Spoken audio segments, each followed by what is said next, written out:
திருச்சிற்றம்பலம். திருவாக்கும் செய்கருமம் கைகூடும் செஞ்சொல் பெருவாக்கும் பீடும் பெருக்கும் உருவாக்கும் மாதலால் வானோரும் ஆனை முகத்தானை காதலால் கூப்புவர்தம் கை வானுலகும் மண்ணுலகும் வாழ மறை வாழ பான்மை நெறிசெய்ய தமிழ் பார்மிசை விளங்க ஞானமத ஐந்து கரமூன்று விழினால்வாய் ஆனை முகனை பணிந்து அஞ்சலி செய்வான்.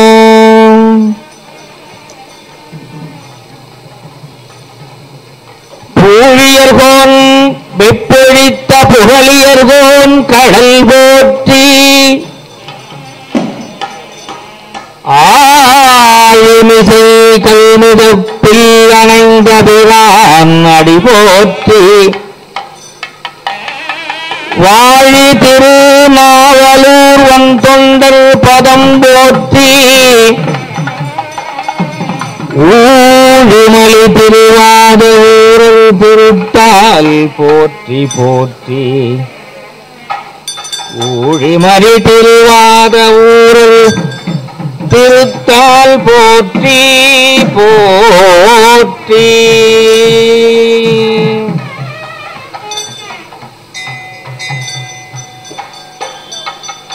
மெய்யன்பர்களே, பன்னிரு திருமுறை வழிபாட்டு மன்றம் நடத்துகிற சித்திரை பெருவிழாவை முன்னிட்டு இன்றைய தினம் பன்னிரு திருமுறை வழிபாட்டு மன்றம் நடத்துகிற சித்திரை திருவிழாவை முன்னிட்டு சிறப்பு நிகழ்ச்சியாக நடைபெற்றுக் கொண்டிருக்கிற இந்த காலகட்டத்தில் இன்றைய தினம் முதல் நிகழ்ச்சியாக சிவமும் சிவநேச செல்வர்களும் என்கிற தலைப்பிலே அடியேனை பேசுவதற்கு அருள் கூட்டுவித்த எம்பிரான் பொன்னாறு திருவடிகளை வணங்கி வழிபாட்டு மன்றத்தினுடைய அத்துணை நல்ல உள்ளங்களையும் வாழ்த்தி முதல் நாள் நிகழ்வாக இந்த நிகழ்ச்சியை அமைத்திருப்பது கண்டு மிகவும் பெருமையுறுகிறேன். அன்பர்களே, சிவம் என்பது என்ன என்பது முதலிலே நாம் தெரிந்து கொள்ள வேண்டிய நிலையிலே இருக்கிறோம். சிவம் என்பது அன்பு வடிவமானது. மனித உயிர்களினுடைய அகங்களிலே இருக்கிற அகத்தே இருக்கிற உறுப்புகளிலே ஒன்று அன்பு. இந்த அன்பு எந்த மனிதனிடத்திலே எந்த மனிதனுடைய உள்ளத்திலே தழைத்து ஓங்குகிறதோ, எந்த மனிதன் அன்பை போற்றி பாதுகாத்து இல்வாழ்க்கையிலே கடைபிடிக்கிறார்களோ அவர்கள் வாழ்க்கையும் இல்லறமும் இனிதே இருக்கும் என்பது அன்பு அகத்து இல்லா உயிர் வாழ்க்கை என்பார் திருவள்ளுவர். ஆக அன்பு வேறு சிவம் வேறு அல்ல, அன்பே சிவம் என்பது. இறைவன் எத்தன்மையான் என்று பார்க்கிற பொழுது விறகில் தீயினன் பாலில் படு நெய் போல் மறைய நின்றுடன் மாமணி சோதியான். அந்த மாமணி சோதியாக இருக்கிற இறைவனை, அந்த இறைவனிடத்திலே நம்முடைய உறவினை எப்படி ஏற்படுத்திக் கொள்ள வேண்டும் என்கிற இந்த திருமுறை பாடல் விறகில் தீயினன் பாலில் படு நெய் போல் மறைய நின்றுடன் மாமணி சோதியான். மாமணியாக இருக்கிற மாமணியிலே எழுகிற சோதி போன்று விளங்குகிற இறைவன் விறகில் தீயாக இருக்கிறான், பாலில் படுகிற நெய்யாக இருக்கிறான். மறைய நின்றுளான் மாமணி சோதியான் உறவு கோல் நட்டு உணர்வு கயிற்றினால் முருக வாங்கி கடைய முன்னிற்குமே. இறைவனுக்கும் நமக்கும் இடைப்பட்ட காலத்தை உணர்வு கயிறு, மனிதனுடைய உணர்வாகிய எண்ணங்களினால், உணர்வாகிய சொற்களினால், உணர்வாகிய செயல்களினால் இறைவனை நாம் நெருங்க முடியும் என்பது திருமுறை பாடலிலே சொல்லப்பட்ட கருத்து. விறகில் தீயினன், விறகிலே தீ இருப்பது நமக்கு தெரியாது, நேராக தெரிவது இல்லை. ஆகவே இறைவன் நம் கண் முன்னே நேராக காண முடியாத ஒரு நிலையில இருக்கிறோம். பாலிலே நெய் இருப்பது நமக்கு தெரியாது, மறைந்து கிடக்கிறது. ஆக அதற்காக பாலிலே நெய் இல்லை என்று சொல்ல முடியாது. ஆகவே விறகிலே தீ இல்லை என்று சொல்ல முடியாது. ஆக விறகில் தீயை போன்றும் பாலில் நெய்யை போன்றும் இறைவன் மறைந்திருக்கிறான். அந்த மறைந்து இருக்கிற இறைவனை எப்படி வெளிப்பட்டு தோன்றுவான் என்று சொன்னால், மனித மனங்களில் இருக்கிற அன்பு, அன்பினுடைய வழித்தோன்றலாக இருக்கிற உணர்வு, இந்த உணர்வாகிய கயிற்றினால் பால் உரைமோர் விடுகிற போது தயிராகிறது. தயிரை மத்து இட்டு கடைகிறார்கள்.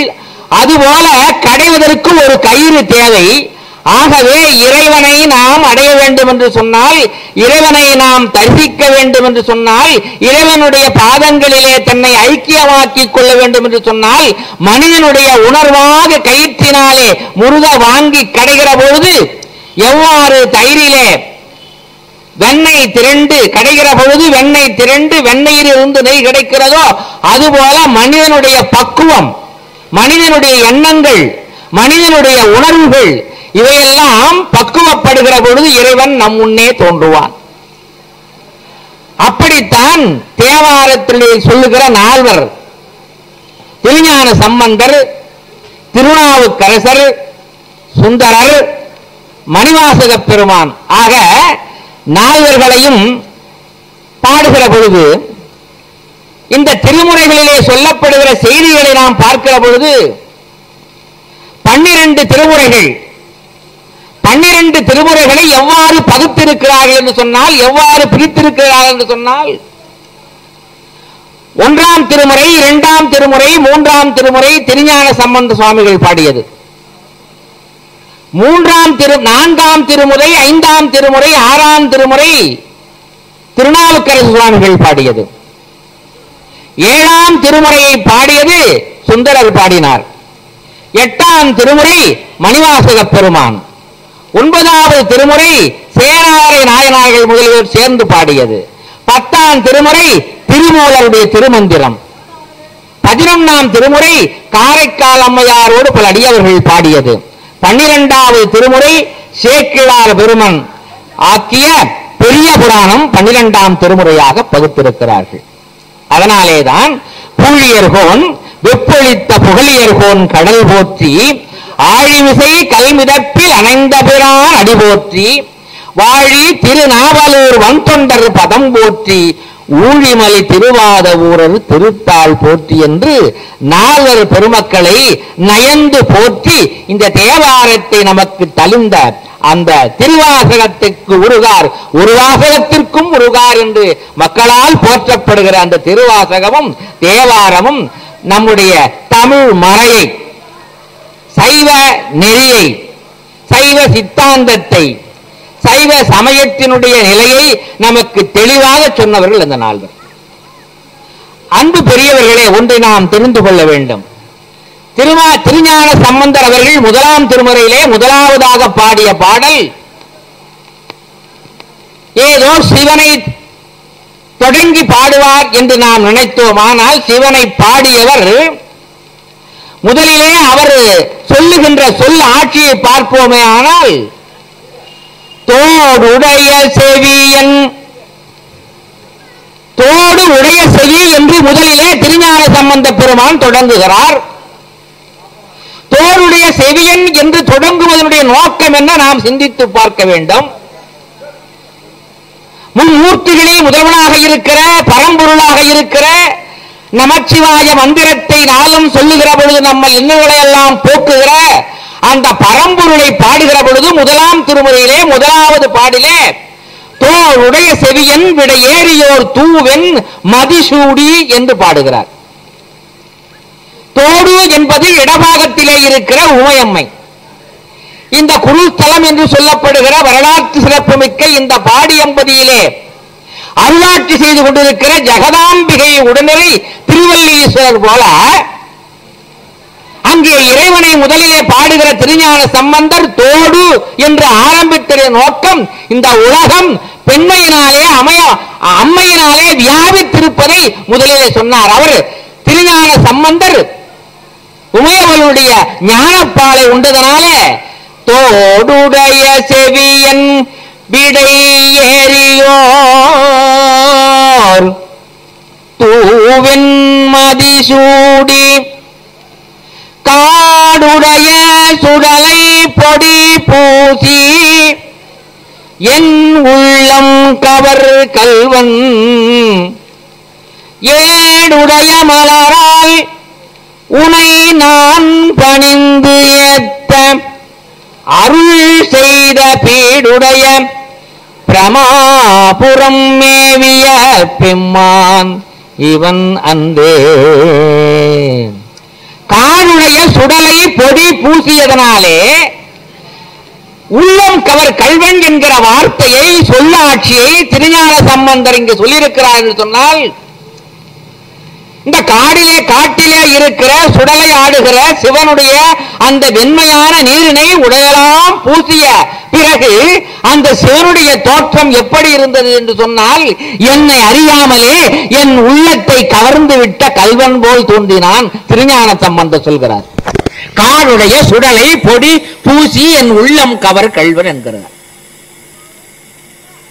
மெய்ப்பொருள் நாயனார் என்கிற ஒரு பெரிய நாயனார், ஒரு பெரிய அரசர், சிறந்த வீரர். அது மட்டுமல்ல, அவருடைய தினமும் அவர் செய்கின்ற செயல் என்ன என்று சொன்னால், உடலெல்லாம் நீர் பூசி சிவவேடம் தரித்து யார் இருக்கிறார்களோ அவர்களை தன்மயப்படுத்தி அவர்களே சிவனே என்று நினைத்து சிவபெருமானுக்கு செய்ய வேண்டிய அனைத்து கடப்பாடுகளையும் செய்து வந்த ஒரு மாபெரும், யார் உடையலாம் நீர் போசி நமச்சிவாயம் என்று சொல்கிறார்களோ அவர்களை சிவனாகவே நினைத்து பரம்பொருளாகவே நினைத்து தன் வாழ்நாளிலே வழிபட்டு வந்த மாபெரும் பெரிய ஒரு அரசன், ஒரு சிறந்த சைவ நெறியாளர் மெய்ப்பொருள் நாயனார். அது யாராக இருந்தாலும் பரவாயில்லை, உடலிலே நீர் பூசி இருந்து நமச்சிவாயத்தை யார் சொல்லுகிறார்களோ அந்த அடியவர்களை போற்றுகிற அற்புதமான, தன் ஆட்சியிலே ஏற்படுகிற பொருள்களை எல்லாம், திரண்ட செல்வங்களை எல்லாம் சிவபெருமானுடைய பூஜைக்காகத்தான். அதனாலேதான் காதலாகி கசிந்து கண்ணீர் மல்கி ஓதுமார்தமை நன்னெறிக்கு உய்ப்பதும் வேதம் நான்கிலும் மெய்ப்பொருள் ஆவதும் நாதன் நாமம் நமச்சிவாயவே என்று உருகி அந்த அடியவர்களை ஆட்கொண்ட பெருமை மெய்ப்பொருள் நாயனாருக்கு உண்டு. ஆனால் அந்த மெய்ப்பொருள் நாயனாருடைய சேதி நாட்டை சிறப்பாக மக்கள் போற்றுகிற வண்ணம் ஆட்சி செய்த அந்த மெய்ப்பொருள் நாயனாருடைய ஒழுகல் ஆறுகளை கடைபிடித்து வந்த அந்த நெறிகளை எல்லாம் முத்தநாதன், அதாவது முத்திநாதன் என்று சொல்லப்படுகிற ஒரு அரசன், சேதி நாட்டினுடைய செல்வங்களை எல்லாம் கவர வேண்டும் என்று சொல்லி, அந்த பொருள்களை எல்லாம் பெற வேண்டும் என்று சொல்லி நம்முடைய மெய்ப்பொருள் நாயனாரிடத்திலே படை திரட்டி வந்து போர் செய்வதற்காக முனைகிறான். பலமுறை போர் தொடுக்கிறான், பலமுறை அவன் முயன்று பார்க்கிறான். ஆனால் அதாவது அந்த முக்திநாதன் மெய்ப்பொருள் நாயனார வெல்ல முடியவில்லை. நல்ல ஞானி, நல்ல யோகி, சைவ சமயத்தினுடைய அனைத்து நிலைகளிலும் துறைபோகி அந்த மெய்ப்பொருள் நாயனார் வெல்ல முடியவில்லை. அப்பொழுதுதான் முக்திநாதன் என்ன நினைக்கிறான், இந்த மெய்ப்பொருள் நாயனாரை அவருடைய ஒழுகலாறுகளுக்கு ஏற்ப அவருடைய தொண்டிலே நாம் பணிந்து சிவவேடம் தரித்து வந்து இவரை வீழ்த்த வேண்டும் என்று நினைக்கிறான். ஒரு அருமையான செய்தியை மெய்ப்பொருள் நாயனார் மூலமாக நாம் சேக்கிழார் பெருமான் மிக சிறப்பாக நமக்கு சொல்லியிருக்கிறார். சிவனை வணங்கி உடனே சிவவேடம் தரித்து முத்தநாதன் மெய்ப்பொருளாயரை அணுகுகிறான். பல முறை போர்க்களத்திலே புறமிதுகள் ஓடிய அந்த முக்திநாதன் சேதி நாட்டினுடைய செல்வங்களை பெற முடியாமல் ஏமாந்து குறுக்கு வழியிலே ஒரு நிலையை கொண்டு வருகிறான். மெய்யலாம் நீரு பூசி சடையலாம் உடித்து கட்டி கையிலே புத்தக கவளி ஏந்தி அந்த புத்தகத்தினுடைய நடுப்பகுதியிலே ஒரு குறு வாளை வைத்துக் கொண்டு நமச்சிவாய வாழ்க நாதன் தாழ்வாழ்க இமை பொழுதும் என்னெங்கில் நீங்காதான் தாழ்வாழ்க ஈசனடி போற்றி எந்தை அடி போற்றி நேயத்தே ஆண்ட நிமலன் அடி போற்றி என்று பாடி சிவன் அவன் சிந்தையில் உள்ளதனால் அவன் அருளாலே அவன்தால் வணங்கி நின்ற மெய்ப்பொருள் நாயனாரிடத்திலே சிவநாமத்தை சொல்லி எங்கு விபூதியை எங்கு திருநீற்றை எப்படி பூச வேண்டும் என்கிற முறை தெரியாத அந்த முக்திநாதன் அதிலே ஏதாவது தவறு நிகழ்ந்தால் மெய்ப்பொருள் நாயனார் நம்முடைய பொய்வேடத்தை கண்டுவிடுவார் என்று கருதி அதனாலே உடலெல்லாம் நீர் பூசினான். உடலெல்லாம் நீர் பூசி சடையெல்லாம் உடித்து கட்டி கையிலே புத்தக கவலியை ஏந்தி அதிலே குருவாளை வைத்துக் கொண்டு நமச்சிவாயம் என்று சொல்லி மெய்ப்பொருள் நாயனாருடைய இல்லத்திலே அலங்கரிக்கிறான். அப்பொழுது நெடுங்கிடையாக மெய்ப்பொருள் நாயனார் தெய்வமே என்று வணங்கி அவனுடைய திருவடிகளிலே விழுந்து இன்றைய தினம் நீ என் இல்லத்திற்கு வருகை தந்தது யான் பெற்ற பேரு. அருமையான அந்த காட்சியை கண்டு உளம் மகிழ்கிறார். அருகிலே மெய்ப்பொருள் நாயனாருக்கு மெய் காப்பாளன், இந்த ஒரு வார்த்தை ஜாலத்தை பாருங்க. மெய் காப்பாளன், மெய்னா உடம்பு, அந்த உடம்பை காக்கிற பணியை செய்கிறவன் தத்தன் என்கிற ஒரு அவருக்கு மெய் காப்பாளன். பொய்யாக இந்த உடம்பினை காக்கிற ஒருவனுக்கு என்ன பெயர்? மெய் காப்பாளன். அவனுக்கு ஏதோ ஒரு சிறு சந்தேகம் ஏற்படுவதனாலே மெய்ப்பொருள் நாயனாரை விட்டு அகலாமல் அங்கே இருக்கிறான். மெய்ப்பொருள் நாயனார் தன் துணைவியாரோடு விற்றிருக்கிற நிலையிலே சிவ ஆகம நூலை சதாகாலம் காலுடைய சுடலை பொடி பூசி உள்ளம் கவர் கல்வனாக இருக்கிற இறைவனை வணங்குகிற தங்களுக்கு அந்த அருட்பெரும் ஜோதியாக இருக்கிற ஜோதி வடிவமாக இருக்கிற காதலாகி கசிந்து கண்ணீர் மல்கி என்கிற பாடலிலே வேதம் நான்கிலும் மெய்ப்பொருளாக இருக்கிற இறைவன் வேத ஆகம நிலையை விளக்கத்தை தங்களுக்கு சொல்லும்படி என்னை பணித்திருக்கிறார். ஆகவே உங்கள் முன் தோன்றிருக்கிறேன் என்று சொல்லுகிற போது ஆஹா என்னே நான் பெற்ற பேரு என்று சொல்லி மனமொழிகிறான். அப்பொழுது ஒரு கட்டளை வருகிறது. வஞ்சனையினுடைய வலையை விரிக்க ஆரம்பிக்கிறான் முத்திநாதன். என்ன கட்டளை என்று சொன்னால் சிவ ஆகம நூல் அல்லவா, பரம்பொருளினுடைய மந்திரம் அல்லவா, அந்த செய்தியை சொல்ல வேண்டும் என்று சொன்னால் சாதாரணமாக சொல்லிவிட முடியுமா? ஆகவே காவலனாக இருக்கிற தத்தன் தேவையில்லை, உன் இல்லத்தரசியாக இருக்கிற அம்மையும் தேவையில்லை, தனிமையிலே உமக்கு இந்த செய்தியை சொல்ல சொன்னார் என்று சொல்லியிருக்கிறார். உடனே அந்த முக்திநாதன் ஒரு தனி அறையிலே மெய்ப்பொருள் நாயனாரை சந்திக்கின்றான். சந்தித்து சிவ ஆகம நூலை கேட்பது என்பதற்கு ஒரு வரைமுறை இருக்கிறது. சொல்லுபவர் கேட்பவர் என்கிற நிலையில் பார்க்கிறவர் கேட்பவர் தலை குனிந்து தலை வணங்கி அந்த திருநாமத்தை கேட்க வேண்டும். சொல்லுகிறவர் உயரமான ஒரு பீடத்தில் அமர்ந்து உபதேசிக்க வேண்டும். இது நம்முடைய மரபு இலக்கண வழிமுறை. அப்படித்தான் கீழே மெய்ப்பொருள் நாயனார் அமர ஒரு உயரமான இடத்திலே முத்திநாதன் அமர்ந்து கொண்டு புத்தக கவலியை விரிக்கிறான். தனிமையிலே இது நடக்கிறது. அந்த புத்தக கவலியிலே நடுப்பகுதியிலே இருக்கிற குருவாலை எடுக்கிறான். எடுத்து ஓங்கி குத்துகிறான். அப்பொழுது கூட மெய்ப்பொருள் நாயனார் நமச்சிவாய வாழ்க, நமச்சிவாய மந்திரத்தை சொல்வதனாலே நமக்கு என்ன கிடைக்கும் என்று சொன்னால், நமச்சிவாயம் என்று சொல்கிறார். பார்க்கிறான், பக்கத்திலே இருக்கிறவன் அலறி ஓடி வருகிறான். தத்தன் ஓடி வந்து குருவாலை எடுத்து முத்திநாதனை வெட்டுவதற்காக முனைகிறான். அப்பொழுதுதான் மெய்ப்பொருள் நாயனார் சொல்லுகிறார், தத்தா நமர், அவருடைய மேனியிலே பூசி இருப்பது வெந்நீர்.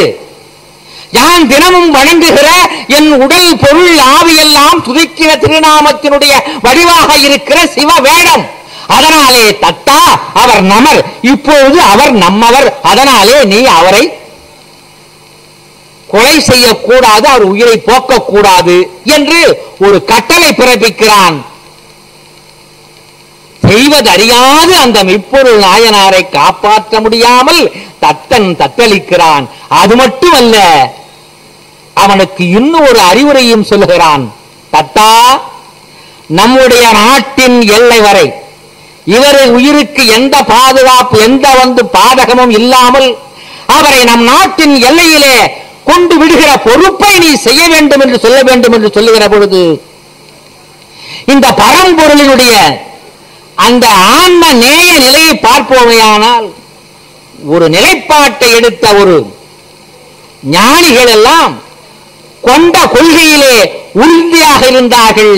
அவர் செய்த ஒழுகலாறு பொய்த்தவம் அல்ல, மெய்த்தவம் என்பதனாலே மெய்ப்பொருள் நாயனாருக்கு உடன் பணியாற்றிய தத்தன் கூட அவர் சொல்லை ஏற்று அந்த ஊர் எல்லை கடைசி வரையிலே பாதுகாப்பாக சென்று கொண்டான். சொன்னால் இந்த பரம்பொருளினுடைய திருவிளையாடல் என்ன என்பது சிந்தித்து பார்க்க வேண்டும். மனத்தகத்தான் தலை மேலான், மனத்தகத்தான் தலை மேலான் வாக்கினுளான் வாயாரப்பாடும் தொண்டர்தம் இனத்தகத்தான், வாயாரப்பாடும் தொண்டர்தம் இனத்தகத்தான் இமையவர் சிரத்தின் மேலான் ஏழண்டத்து அப்பாலான் இப்பார் செம்புன் புனத்தகத்தான் நரும் கொன்றை போதிலுளான் பொறுப்புடையான் நெருப்புடையான் காற்றிலுள்ளான் கணத்தகத்தான் கைலாயத்து உச்சியுள்ளான் காலத்தியான் அவன் என் கண்ணுளானே. ஆக மனிதனுடைய அனைத்து நிலைகளிலும் பரம்பொருள் வியாபித்திருக்கிறான். உண்மையிலே ஒரு செய்தி இந்த மன்றத்திலே இந்த நேரத்தில் வைக்க விரும்புகிறேன். அன்பு நண்பர்களே, மறதி என்பது மனிதனுக்கு உண்டு, ஞாபக மறதி. ஆனால் இறைவனுக்கு ஒரு கட்டளை, மனிதனுக்கு ஒரு கட்டளை அன்றே வகுத்திருக்கிறார்கள். ஒரு மனிதன் தன் கட்டுப்பாட்டுக்குட்ட செயல்பாடுகளை எல்லாம் ஒரு சில நேரங்களிலே மறந்து விடுகிறான். அவசரமாக வீட்டிலிருந்து கிளம்புகிற பொழுது வண்டி சாவியை மறந்து வைத்துவிட்டு வந்து விடுவோம். மீண்டும் ஞாபகம் வந்து போய் எடுத்து செல்லுவோம். மருத்துவர் சொன்ன மாத்திரைகளை போடுவதற்கு மறந்து விடுவோம். மாதந்தோறும் மின் இணைப்பு கட்டணத்தை கட்டுவதற்கு மறந்து விடுகிறோம். இதெல்லாம் நம் கட்டுப்பாட்டிலே இருக்கிற செயல்பாடுகள். ஆனால் இரவிலே உறங்குகிற பொழுது, தன்னை மீறி உறங்குகிற பொழுது மீண்டும் அதிகாலையிலே விழிக்கிறோம். தாம் உறங்குகிற பொழுது என்ன நடந்தது என்பது நமக்கு தெரியாது. ஆனால் ஒரு செயல் மட்டும் நடந்து கொண்டிருக்கிறது, அது மனிதனுடைய சுவாசம். இந்த சுவாசம் யார் கட்டுப்பாட்டிலே இருக்கிறது என்று சொன்னால் இறைவனுடைய கட்டுப்பாட்டிலே இருக்கிறது. ஆக மனிதனுடைய கட்டுப்பாட்டிலே இந்த சுவாசம் இருக்குமானால், எப்படி பல பொருள்களை மறந்து தேடினானோ அதுபோல் அல்லவா இந்த சுவாசத்தை சுவாசிக்க மறந்து மறந்து உயிர் பிரிந்திருக்க நேரிடும். சிந்தனை செய்து பார்க்க வேண்டும்.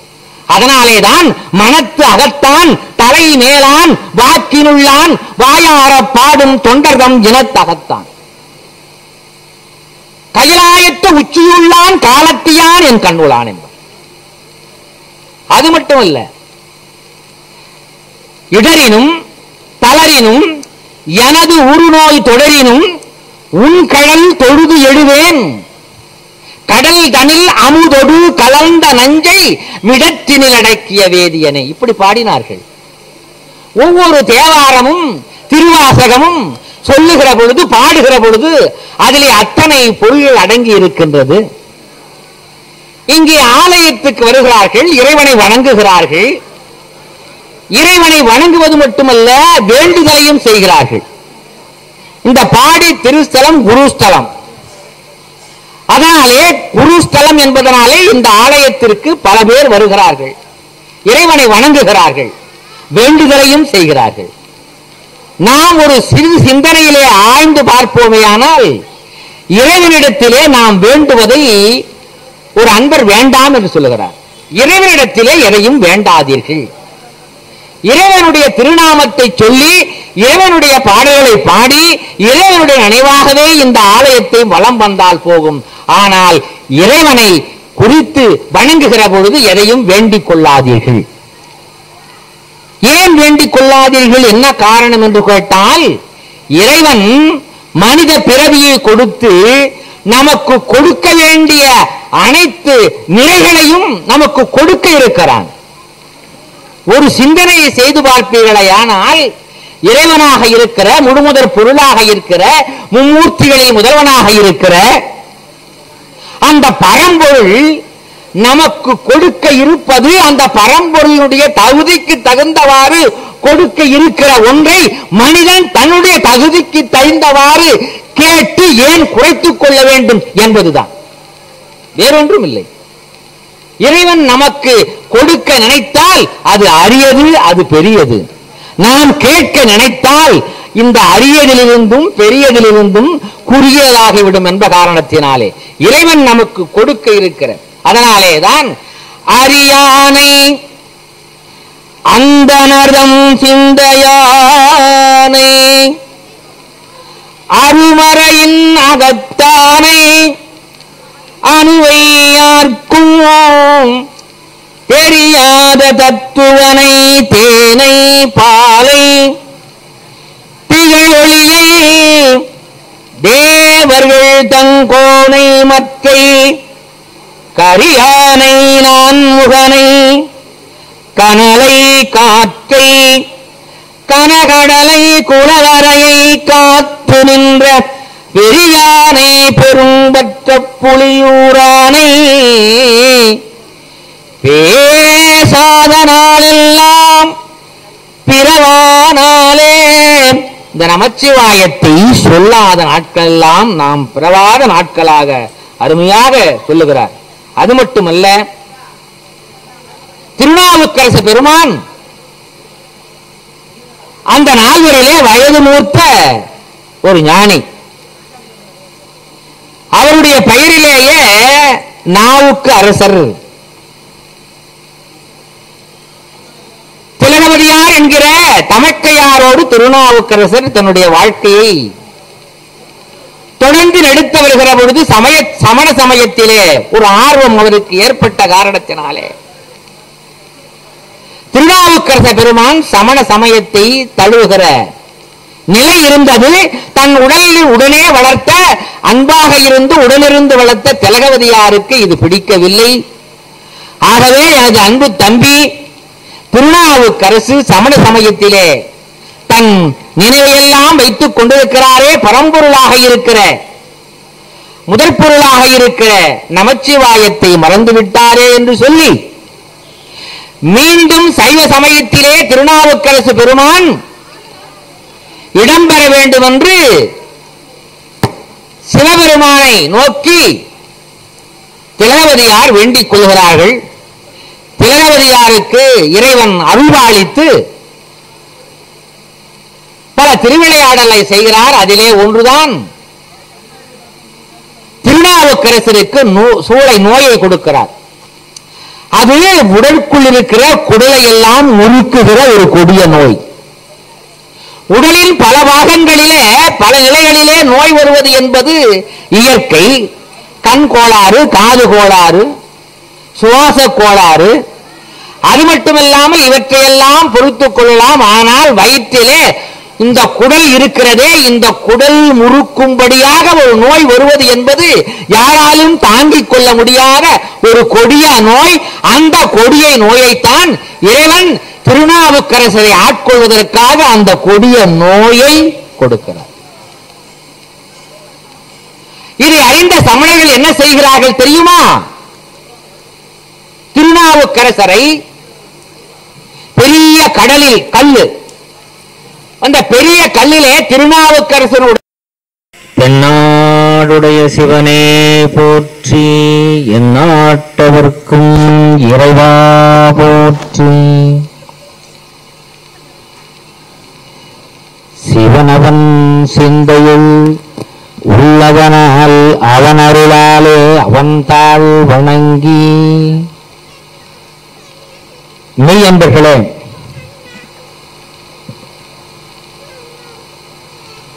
மீண்டும் திருநாவுக்கரசு பெருமானுடைய செய்திகளை இந்த மன்றத்திலே வைக்க விரும்புகிறேன். சொல் வீச்சுகளுக்கிடையிலேயே இறைவனுடைய திருக்கல்யாண நிகழ்வு முடிந்த நிலையில் திருநாவுக்கரசு சுவாமிகள் சமண சமயத்தை சார்ந்ததனாலே திலகவதியார் அம்மையார் அவர்களுக்கு ஒரு மன வருத்தம் இருந்தது. தன்னுடைய தம்பி சைவ சமயத்தை மறந்து சமண சமயத்தை தழுவுகிறாரே என்று இறைவனிடத்திலே முறையிடுகிறார் திலகவதியார். அப்படி முறையிடுகிற பொழுதுதான் திருநாவுக்கரசு பெருமானை ஆட்கொள்வதற்காக எம்பெருமானாக இருக்கிற பரம்பொருளாக இருக்கிற சிவபெருமான் திருநாவுக்கரசு சுவாமிகளுக்கு ஒரு நோயை கொடுக்கிறார். அதாவது மனித உடலிலே எந்தெந்த இடங்களிலே என்னென்ன நோய் வரும் என்பது ஒரு வரையறை இருக்கிறது. காது கேளாமல் போவது, கண் தெரியாமல் போவது, மூச்சு இறத்தல் போன்ற பல நோய்களுக்கிடையிலே வயிற்று பகுதியிலே ஒரு நோய் வந்தால் அந்த நோய் அனுபவிப்பவனுடைய மனநிலை எவ்வாறு இருக்கும் என்பதை முதலிலே தீராத நோயாக இந்த குடல் நோய், இந்த குடலிலே வருகிற ஒரு நோயை இறைவன் திருநாவுக்கரசு பெருமானுக்கு கொடுக்கிறார். திருநாவுக்கரசு பெருமான் சைவ சமயத்தை தழுவப் போகிறார் என்று நினைத்து சமணர்கள் எல்லாம் பலவிதமான தடங்கல்களை செய்கிறார்கள். பெரிய பாறாங்கல்லிலே திருநாவுக்கரசு பெருமானை பிணைத்து கடலிலே கொண்டு போடுகிற நிகழ்ச்சி நடக்கிறது. ஆனால் அதிசயம், என்ன அதிசயம் நிகழ்கிறது என்று சொன்னால், பெரிய பாறாங்கற்கள் தண்ணீரிலே போடுகிற பொழுது உள்ளே சென்றுவிடும் என்ற எண்ணத்தோடு அவர்கள் செய்தார்கள். ஆனால் திருநாவுக்கரசு பெருமானை இணைத்திருக்கிற அந்த பாறாங்கல் தெப்பமாக மிதந்தது. தெப்பமாக மிதந்து அந்த தெப்பத்தின் மேலே திருநாவுக்கரசு பெருமான் கரை சேர்ந்திருக்கிறார் என்று சொன்னால், இயற்கைக்கு மாறாக எந்த ஒரு பொருள் நீரிலே மூழ்க வேண்டுமோ அந்த பொருள் லேசாகி தெப்பமாக நிகழ்ந்தது என்று சொன்னால் இறைவனுடைய திரு அருட்கருணையை நாம் வியக்க. அதைத்தான் அருமையான பாடல்களையே பாடுவார். இந்த வாய் எதற்கு இருக்கிறது? வாழ்த்த வாயும். இந்த மனம் எதற்காக இருக்கிறது? இறைவனை நினைப்பதற்காக மனமும். வாழ்த்த வாயும் நினைக்க மடநெஞ்சும் தாழ்த்த சென்னி. சென்னின்னா தலை. தலை வணங்குகிற பொழுது, இறைவனை வணங்குகிற பொழுது, தன்னை விட மேலான ஒருவரை வணங்குகிற பொழுது தலை தாழ்த்தி வணங்க வேண்டும் என்பது இலக்கண மரபு. அது மனித ஆன்ம நேயம். வாழ்த்துவதற்கு வாயும், நினைப்பதற்கு நெஞ்சும், தாழ்த்துவதற்கு சென்னியும் தந்த தலைவனை, இதையெல்லாம் கொடுத்த இறைவனை சூழ்த்த மாமலர் தூவி துதியாது. இப்படி துதியாது விட்ட இந்த திருநாவுக்கரசு பெருமானை ஆட்கொள்வதற்காக அந்த கல், அதாவது பாறாங்கல் தெப்பமாக மலர்ந்தது. செற்றுமை வேதியன் சோதி வானவன் பொற்றுமை திருந்தடி பொருந்த கைதொழ கற்றுணை பூட்டியோர் கடலினுள் பாய்ச்சினும் கல்லாலே பெரிய பாறாங்கல்லாலே திருநாவுக்கரசு சுவாமிகளை பூட்டி கடலிலே பாய்ச்சிய போது கூட தெப்பமாக மிதந்து கரை சேர்ந்தது பெருமை நற்றுணையாவது நமச்சிவாயவே. இந்த நமச்சிவாய என்கிற 5 எழுத்து மந்திரம், நமச்சிவாயம் என்கிற 5 எழுத்து மந்திரம். ஆகவே ஒரு உயிர் இடர்படுகிற பொழுது, இன்னல் படுகிற பொழுது, அவத்தை படுகிற பொழுது, நெறி பிளந்து அது நோகிற பொழுது இறைவன் தன்னை அறியாமலே வந்து அடியவர்களை ஆட்கொண்ட பெருமையுடைய வரலாற்றை பேசுவதுதான் பெரிய புராணம். சேக்கிழார் அதனாலேதான் முதலிலே தொடங்கிய போது பெரிய புராணத்தை உலகெல்லாம் உணர்ந்து ஓதுதற்கு அறியவன் நிலவுலாவிய நீர்மல் வேணியன் அழகில் சோதியன் பொன் அம்பலத்து ஆடுவான் மலர் சிலம்படி வாழ்த்தி வணங்குவான். மலராகிய அந்த சிலம்பு அடியை வாழ்த்தி வணங்க வேண்டும் என்று பெரிய புராணத்தை யாத்த சேக்கிழார் பெருமான் உலகலாம் என்று தொடங்கினார். அது மட்டுமல்ல, இரண்டாவது ஒரு இன்னல், அந்த சுண்ணாம்பு கொப்பரையில சுடுகின்ற சுண்ணாம்பு கொதிக்கின்ற சுண்ணாம்பில மீண்டும் கடலிலே கல்லிலே பிணைத்து எரிந்தவர் மீண்டும் தெப்பமாக மிதத்து இறைவனுடைய திரு அருளாலிலே உயிர் மீண்டாரே என்று நினைத்து சுண்ணாம்பு கொப்பரையிலே திருநாவுக்கரசு பெருமானை தூக்கி அந்த கொப்பரையுள்ளே செலுத்துகிறார்கள் சமணர்கள்.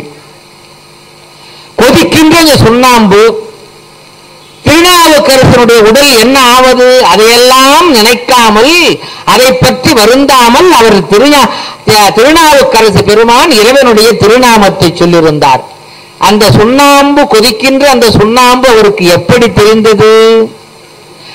அவர் எப்படி உணர்ந்தார்? அவருக்கு என்ன துன்பத்தை விளைவித்தது என்று பார்த்தால் அது எப்படி இருந்ததா தெரியுமா? மாசில் வீணையும் மாலை மதியமும் வீசு தென்றலும். ஒரு சுண்ணாம்பு கொப்பரையிலே கொதிக்கின்ற சுண்ணாம்பிலே ஒரு உடலை செலுத்துகிற பொழுது அந்த உடல் அடைகிற துன்பத்தை சொல்லவராது நிகழ்கிற நிலை.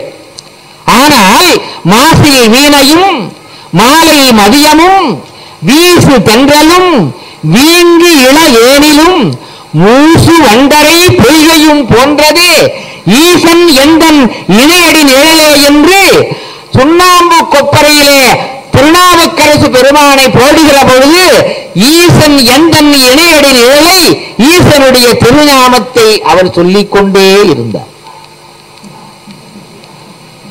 உண்மையிலேயே திருநீர் என்பது,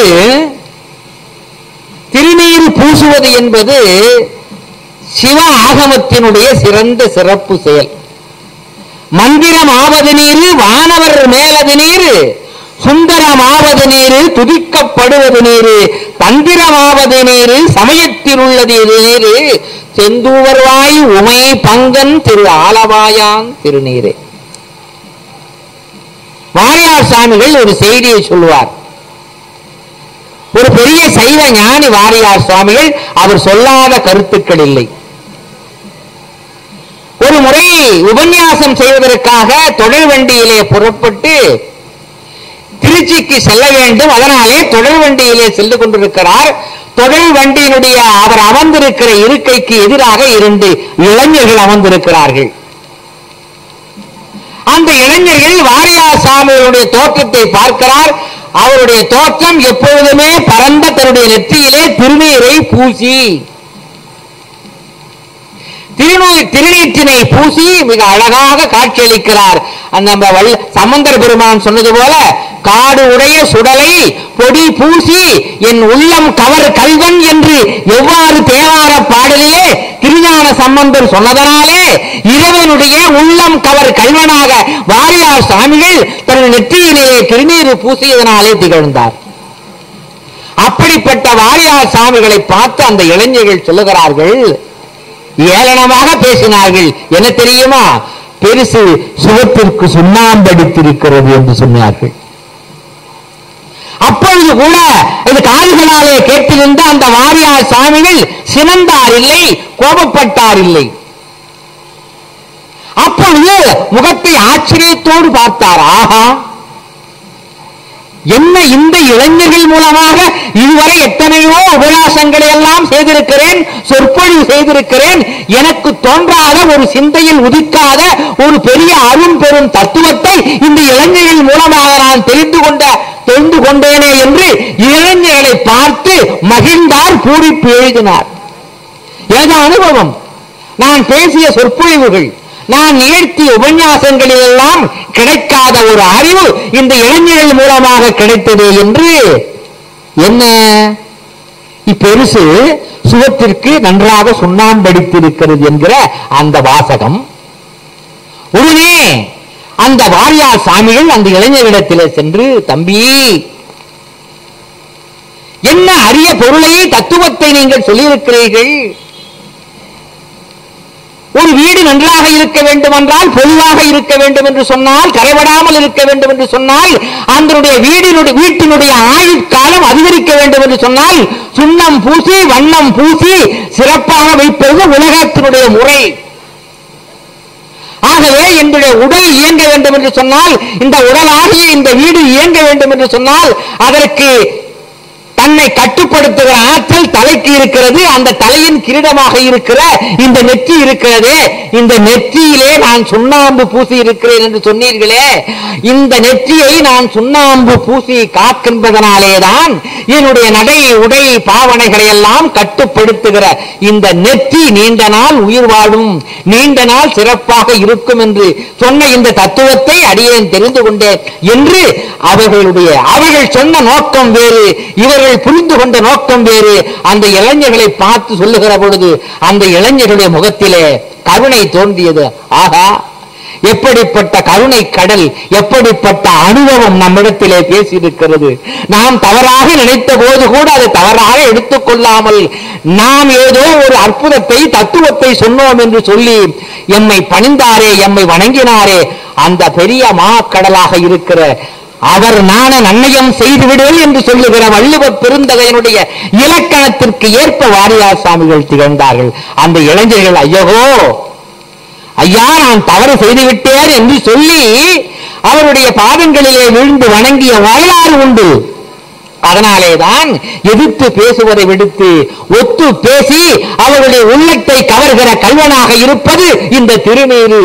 அதனால் பூசை இனியது நீரு, புண்ணியமாவது நீரு என்று திருநீற்று பதிகத்திலே சொல்லுவதனுடைய நோக்கம் என்னவென்று சொன்னார். இன்னொரு செய்தியும் இந்த மன்றத்தில் வைக்கிறேன். வாரியார் சாமிகள் சொற்பொருள் நிகழ்த்துகிற போது எதிரிலே அமர்ந்திருக்கிற குழந்தைகளிடத்திலே பேசுவார், கேள்விகளை கேட்பார். அப்படி சொல்லி குழந்தைகளிடத்திலே பேசுவதும் பழகுவதும் அவருடைய சொற்பொருட்களே இணைந்து இருக்கிறோம். பெரிய மாமேதை. ஒரு சொற்பொழிவிலே வள்ளி திருமணத்தை அவர் சொல்லிக் கொண்டிருக்கிற பொழுது எதிரிலே இருந்த ஒரு சிறுவனை பார்த்து, தம்பி, முருகனுடைய தந்தை யார் தெரியுமா என்று ஒரு வினாவை எழுப்பினார். உடனே அந்த குழந்தை, அந்த காலத்தில் அப்பதான் திருவிளையாடல் படம் வெளிவந்த நேரம், உடனே அந்த குழந்தை பட்டென பதில் சொன்னான், சிவாஜி என்று சொன்னான்.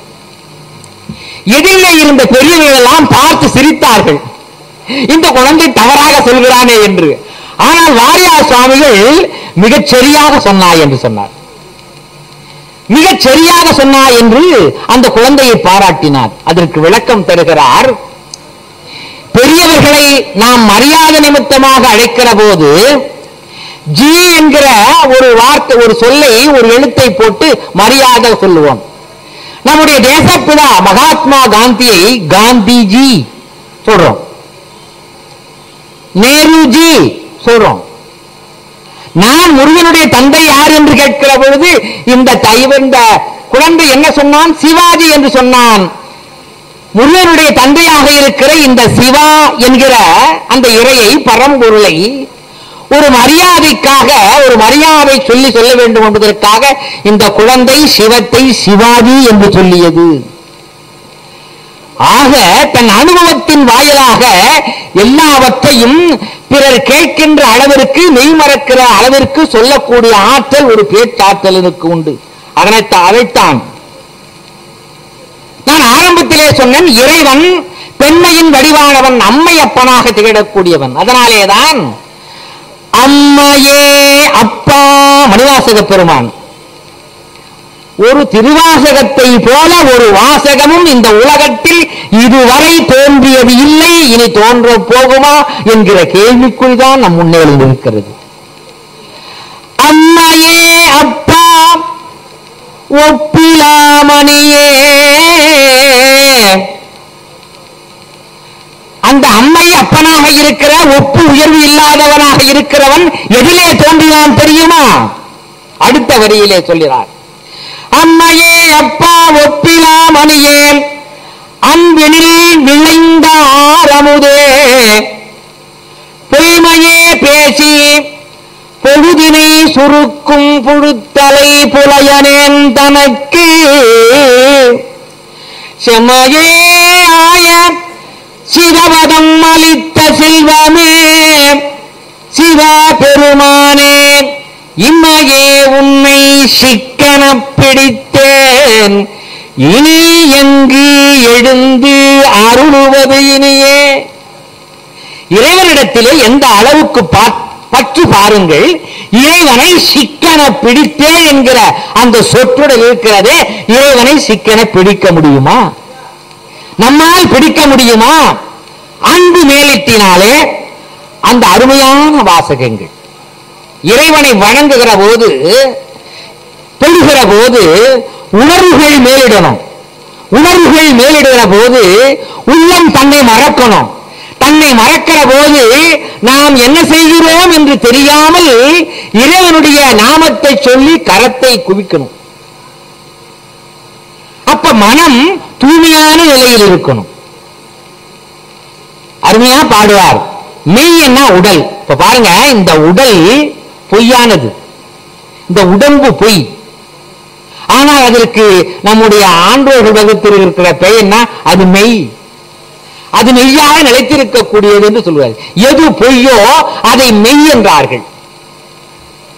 மெய்தான் அரும்பி விதிர் விதிர்த்து உன் விரையார் கடற்கு என் கைதான் தலை வைத்து, கண்ணீர் ததும்பி வெதும்பி உள்ளம் பொய்தான் தவிர்த்து, உனை போற்றி ஜய ஜய போற்றி என்னும் கைதான் நெகிழவிடேன் உடையாய் என்னை கண்டுகொள்ள. அந்த கடைசியில் சொல்ல பாருங்க, இறைவா என்னை கண்டுகொள்ள வேண்டும். என்னை கண்டுகொள்ளவில்லை என்று சொன்னால், நீ அரும்பி விதி விதித்து உன் விரையார் கடற்கு என் தலைமையில் கை குவித்த இந்த கையை கீழே இறக்க மாட்டேன். ஆகவே இறைவா என்னை கண்டுகொள்ளேன் என்று சொல்லுகிறார் ஒரு பாடலில. இன்னொரு பாடலிலே சிக்கன பிடித்தேன் என்று சொல்லுகிறார்.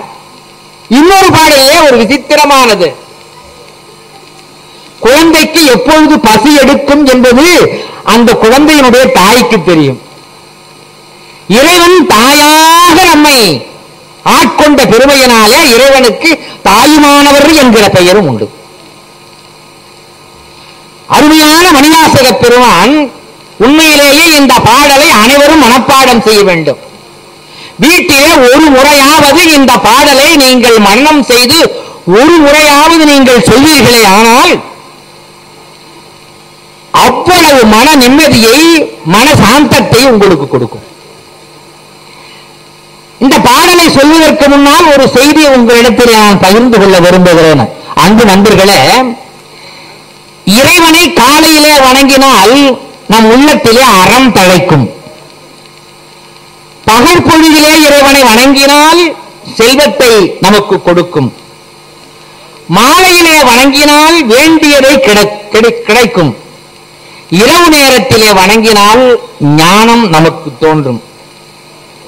இந்த பிரதோஷ வேளைகளிலே இறைவனை வணங்கினால் பிறவாமை நமக்கு கிடைக்கும். ஆக இந்த பாடலை நீங்கள் அனைவரும் இல்லங்களிலே மனனம் செய்து ஒரு நாளைக்கு ஒரு முறையாவது, எத்தனையோ வேலைகள், எத்தனையோ நமக்கு இன்னல்கள் இருந்தாலும் ஒரு நிமிடமாவது இந்த பாடலை நீங்கள் சொல்வீர்களே ஆனால், இல்லை பிறர் சொல்ல கேட்பீர்களே ஆனால், பால் நினைந்து ஊட்டும்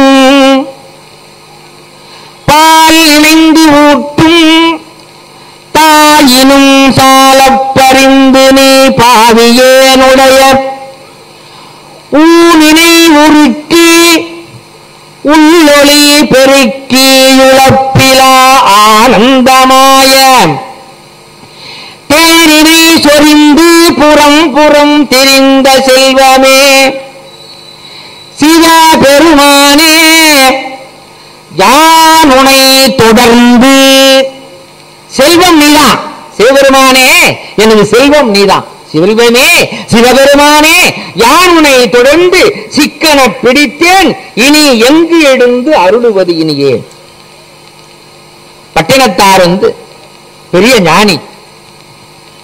63 நாயன்மார்களிலே பட்டினத்தார் 3 பேரை சிறப்பாக சொல்லுவார். மற்றவர்களெல்லாம் சிறப்பு இல்லைன்னா இல்ல, அது அர்த்தம் இல்ல. பட்டினத்தாரை கேட்கிற போது ஒரு 3 பேரை 63 நாயன்மார்கள் ஒரு 3 பேரை சிறப்பாக சொல்லுவார். அந்த 3 பேர் யாருன்னா, வாளான் மகளறிந்து ஊட்டவல்லேன் அல்லன்.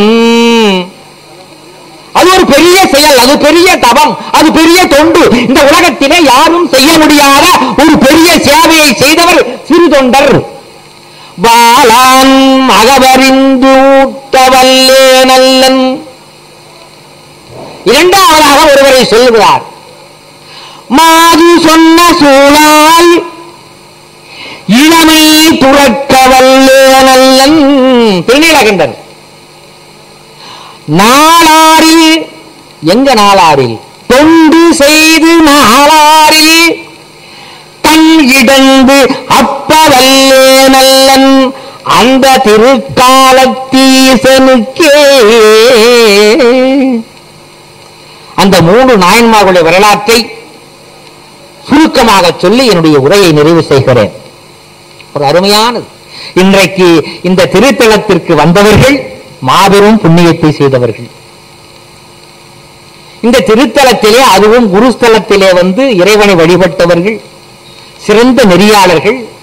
அவர்களோடு நலம் வளம் நீளாயுள் நிறை செல்வம் மெய்ஞானம் இவையெல்லாம் பெறுகிற இந்த நாள் ஒரு இனிய நாள். அதனாலேதான் ஆரம்பத்திலே நான் சொன்னேன், இறைவனிடத்திலே எதையும் வேண்டுதலை வைக்காதீர்கள். இறைவன் மிகப்பெரியவன். அவருடைய தகுதிக்கு தகுந்தவாறு கொடுக்க வேண்டும் என்று நினைத்தால் அதிக அளவு கொடுப்பார். அதனாலே மனித பிறவி எடுத்த மனிதர்களாகிய நாம் நம்முடைய தகுதிக்கு தகுந்தவாறு கேட்டு ஏன் குறைத்துக் கொள்ள வேண்டும்? மனத்தகத்தான் தலைமையிலான் வாக்கினான் வாயார பாடும் தொண்டர் இனத்தகத்தான். அப்படிப்பட்ட குணமுடைய இறைவனை வேண்டுகிற பொழுது எதையும் வேண்டாதீர்கள். இறைவன் உங்களுக்கு கொடுக்க இருக்கிறார். அப்படிப்பட்ட நிலையிலே பார்ப்போமே ஆனால், சிறு தொண்டர் வெங்காட்டுக்குடி பெரிய இடம். ஆரம்பத்திலே பரஞ்சோதி படைத்தலைவராக இருந்தவர். அவருடைய நித்திய கட்டளை என்று சொன்னால், சிவனடியாருக்கு தினமும் உணவு படைத்து வழங்குதல், விருந்து ஓம்பல். வள்ளுவர் நோக்கிலே சொல்லுகிற பொழுது விருந்தினரை உபசரித்தல்.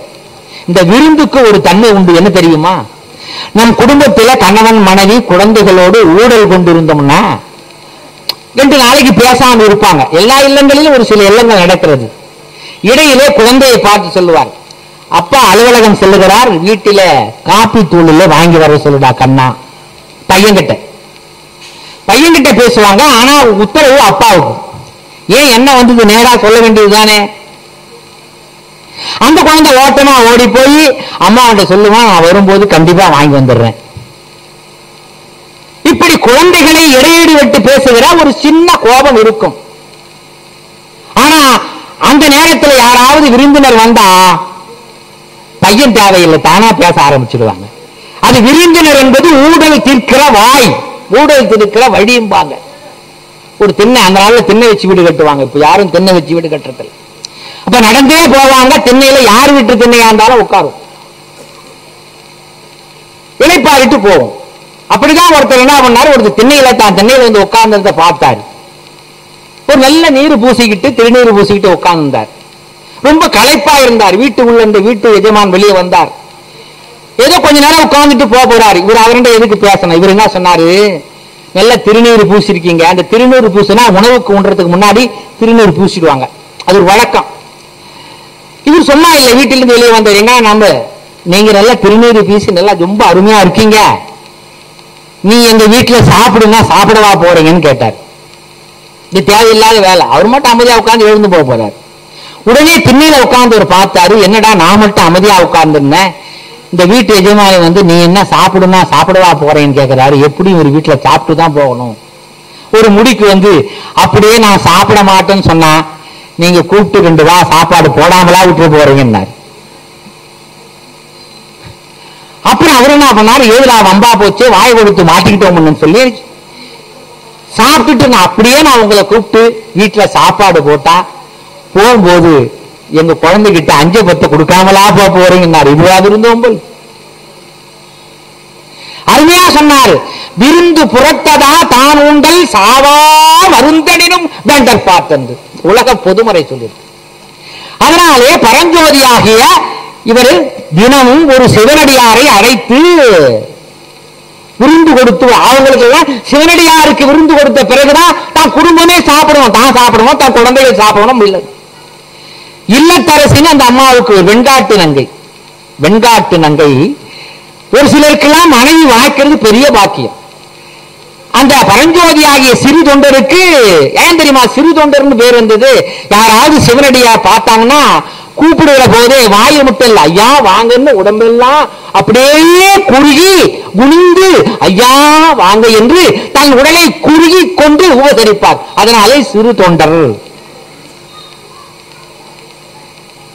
அன்றைக்கு பார்த்தா எந்த சிவனடியாரும் கிடைக்கல. சோதனை எம்பெருமான் சோதித்து ஆட்கொள்ளுவார். 63 பேரையும் சோதனை செய்து ஆட்கொள்ளுவார். சதாகாலம் இறைவனை யார் நினைக்கிறார்களோ அவளுக்கு தான் சோதனை. பள்ளிக்கூடம் போனாதான் பரீட்சை, போகாதவங்களுக்கு பரீட்சை இல்லை. நினைப்போம் கோயிலுக்கு வந்தமே குறைத்தீரை நினைப்போம். ஆனால் தடுத்து ஆட்கொள்ள இறைவன் இருக்கிறார். அன்றைய தினம் எந்த சிவனடியார்களும் வரவில்லை, பார்க்கிறார். ஆனால் நெடுநேரம் கழித்து ஒரு சிவனடியார் வருகிறார். வந்தவுடனே மனிதல் மகிழ்ச்சி, ஆகா புதையலை கண்டவன் போல குடும்பமே சென்று வருக வருக என்று வரவேற்று, ஐயோ இன்றைக்கு என்னுடைய நித்திய கட்டளை தவறிவிடும் என்று நினைத்தேனே, ஒரு அருமையான பரம்பொருள் வந்திருக்கிறீர்களே என்று இறையடி வீழ்ந்து வணங்கி திருவடிகளை தண்ணீரால் நீராட்டி வாங்க எங்க இல்லத்திலே புசிக்க வாருங்கள் என்று சொல்லுகிற பொழுது வந்திருப்பவர் பரம்பொருளாக இருக்கிற மும்மூர்த்திகளில் முதல்வனாக இருக்கிற பைரவர் வடிவிலே அந்த சிவன் வந்திருக்கிறார். இவர்களுக்கு தெரியாது. வந்தவர் என்ன சொன்னார், இன்றைக்கு நான் உணவு அருந்த வேண்டும் என்று சொன்னால் சாதாரண உணவு அல்ல, என் பசியை போக்கிக் கொள்ள வேண்டும் என்று சொன்னால் நரமாமிசம் சாப்பிட வேண்டும், அதுதான் என்னுடைய இன்றைக்கு நான் உண்ணுகிற உணவு. சரி தருகிறோம், அப்படியே செய்கிறோம். ஏன் முகம் போனவில்லை, முகம் வளர்ச்சியோடு சொல்லுகிறார்கள். ஒரு கட்டளை பிறப்பிக்கிறார். என்ன தெரியுமா, ஒரு குடிக்கு ஒரு மகனாக இருக்க வேண்டும், 5 வயது நிரம்பிய பாலகனாக இருக்க வேண்டும். அந்த குழந்தையுடைய உடலிலே எந்த அங்கீனம் இல்லாமல் இருக்க வேண்டும், உடலிலே எந்த பின்னமும் இல்லாமல் இருக்க வேண்டும். இப்படி இருக்கிற ஒரு மகனை கறி சமைத்து, சரி கறி சமைத்துல தாய் பிடிக்க தந்தை அறியணும். என்ன கொடுமை, இப்படி கூட சோதனை வரலாமா? அப்படிப்பட்ட ஒரு கொடுமை சோதனை வருகிறது. நாமா இருந்தால் முகத்திலே ஒரு கடுகடுப்பு, ஒரு கோபம், யார் நீ வெளியே செல் என்கிற ஒரு வேகம் நம் உள்ளத்திலே எழும். ஆனால் அவற்றை புன்சிரிப்போடு ஏற்றுக்கொண்டு இல்லத்தின் உள்ளே சென்று நீராடிவிட்டு வாருங்கள் என்று சொல்லி உள்ளே சென்றவர்கள் பேசிக் கொள்கிறார்கள். ஐயோ இறைவன் நம்மிடத்திலே இருக்கிற பொருளை கேட்டிருக்கிறார், அதனாலே அகமகிழ்ந்தோம். பள்ளி சென்று வீடு திரும்பிய 5 வயது நிரம்பிய தன்னுடைய மகன், அந்தம் பழுதில்லாதவன், ஒரு குடிக்கு ஒரு மகனாக இருக்கிற நம்முடைய சீராளனை சீராளா என்று அழைத்து அவனுடைய உடை களைந்து அவனுடைய நீராலே நீராட்டி நமச்சிவாய மந்திரத்தை சொல்லி தாய் பிடிக்க தந்தை உடலறிய. மூணாவதாக ஒரு கோட்பாடு, தாய் பிடிக்கிற பொழுதும் தந்தை உடலை அறிகிற பொழுதும் முகம் வளர்ச்சியோடு இருக்கணும். கடுகடுன்னா அந்த நித்திய கட்டளை அதனுடைய தன்மை உண்மைத்தன்மை மாறிடும். நான் உணவு அருந்த மாட்டேன். என்ன சொன்னார் மணிவாசகர்? பால் நினைந்து ஊட்டும் தாயினும் சால பரிந்து இறைவனை, அதாவது இறைவன் அடியவர்களை ஆட்கொள்ளுகிற இறைவன் இன்றைக்கு தாய் பிடிக்க தந்தை அறிய கறி சமைக்கிறார்கள். நீராடி விட்டு பைரவர் வருகிறார், அமருகிறார்கள், பரிமாறுவதற்கு தயாராக இருக்கிறார்கள். பைரவர் சொல்லுகிறார், நான் வருகிற பொழுது ஒரு குழந்தை ஓடி ஆடி விளையாடினானே, நான் தனியாக உண்ணுவதில்லை, குழந்தையும்.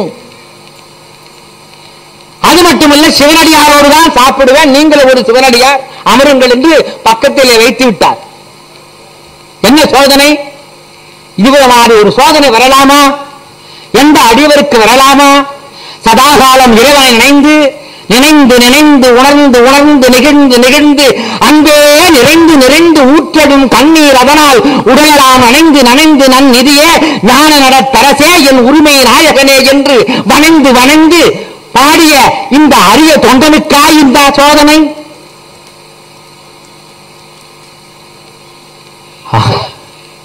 உணவு பரிமாறப்படுகிறது. அங்கேயும் ஒரு கோட்பாடு. எனக்கு தலைக்கறி என்றால் பிடிக்கும். என்ன இது?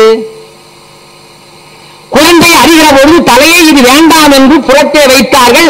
ஆனால் அந்த வீட்டிலே பணிப்பெண்ணாக இருக்கிற சந்தன நங்கை இந்த அடியவர்களுக்கும் தெரியாமல், சிறு தொண்டருக்கும் தெரியாமல், வெண்காட்டு நங்கைக்கும் தெரியாமல் வருகிற தொண்டர் இந்த தலைக்கரியை கேட்டுவிட்டால் என்ன செய்வது என்று சொல்லி அந்த இல்லத்தில் இருக்கிறவர்களுக்கே தெரியாமல் தலைக்கரியை சுவையாக சமைத்து வைப்பது இவர்களுக்கு தெரியாது.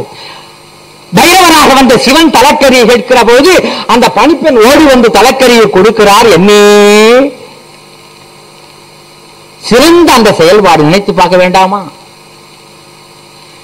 உணவு உண்டு, தலைக்கரியும் வந்து விடுகிறது. சோதனையிலே வந்து இதுவரை வெற்றி. மகனை அடையுங்கள் என்று சொன்னார்கள். அப்ப இவர்களுக்கு எந்த தடுமாற்றம் இல்லை, மகன் இல்ல, மகன் கையிலாம் சமைச்சிருக்கணும் இவங்களும் சொல்லல. அந்த சிவாய நம்ம என்கிற அந்த மூல மந்திரத்தினுடைய தியானத்திற்கிறதுனால பல எண்ணங்கள்லாம் மறைகிறது, பற்று நீங்குகிறது, பாதம் நீங்குகிறது, பரிவு நீங்குகிறது, நேசம் நீங்குகிறது. உடனே சீராளா என்று அழைக்கிறார்கள். குழந்தை ஓரோடு வருகிறார். பிறகு பார்த்தால் வந்தவரை காணும். வந்தவர் சிவபெருமான் என்று தெரிகிறது. அதனாலேதான் விண்ணிலே சென்று சிறுதொண்டருக்கு இறைவன் காட்சி அளிக்கிறார். எப்படி காட்சி அளிக்கிறார் தெரியுமா? இந்த தொண்டிலே பங்கு பெற்றவர்கள் யார் யார் தெரியுமா? தலைவன், தலைவி, குழந்தை. பூவோடு சேர்ந்த நாரும் மணக்கும் என்பது போல சந்தன நங்கை வேலைக்காரி கூட.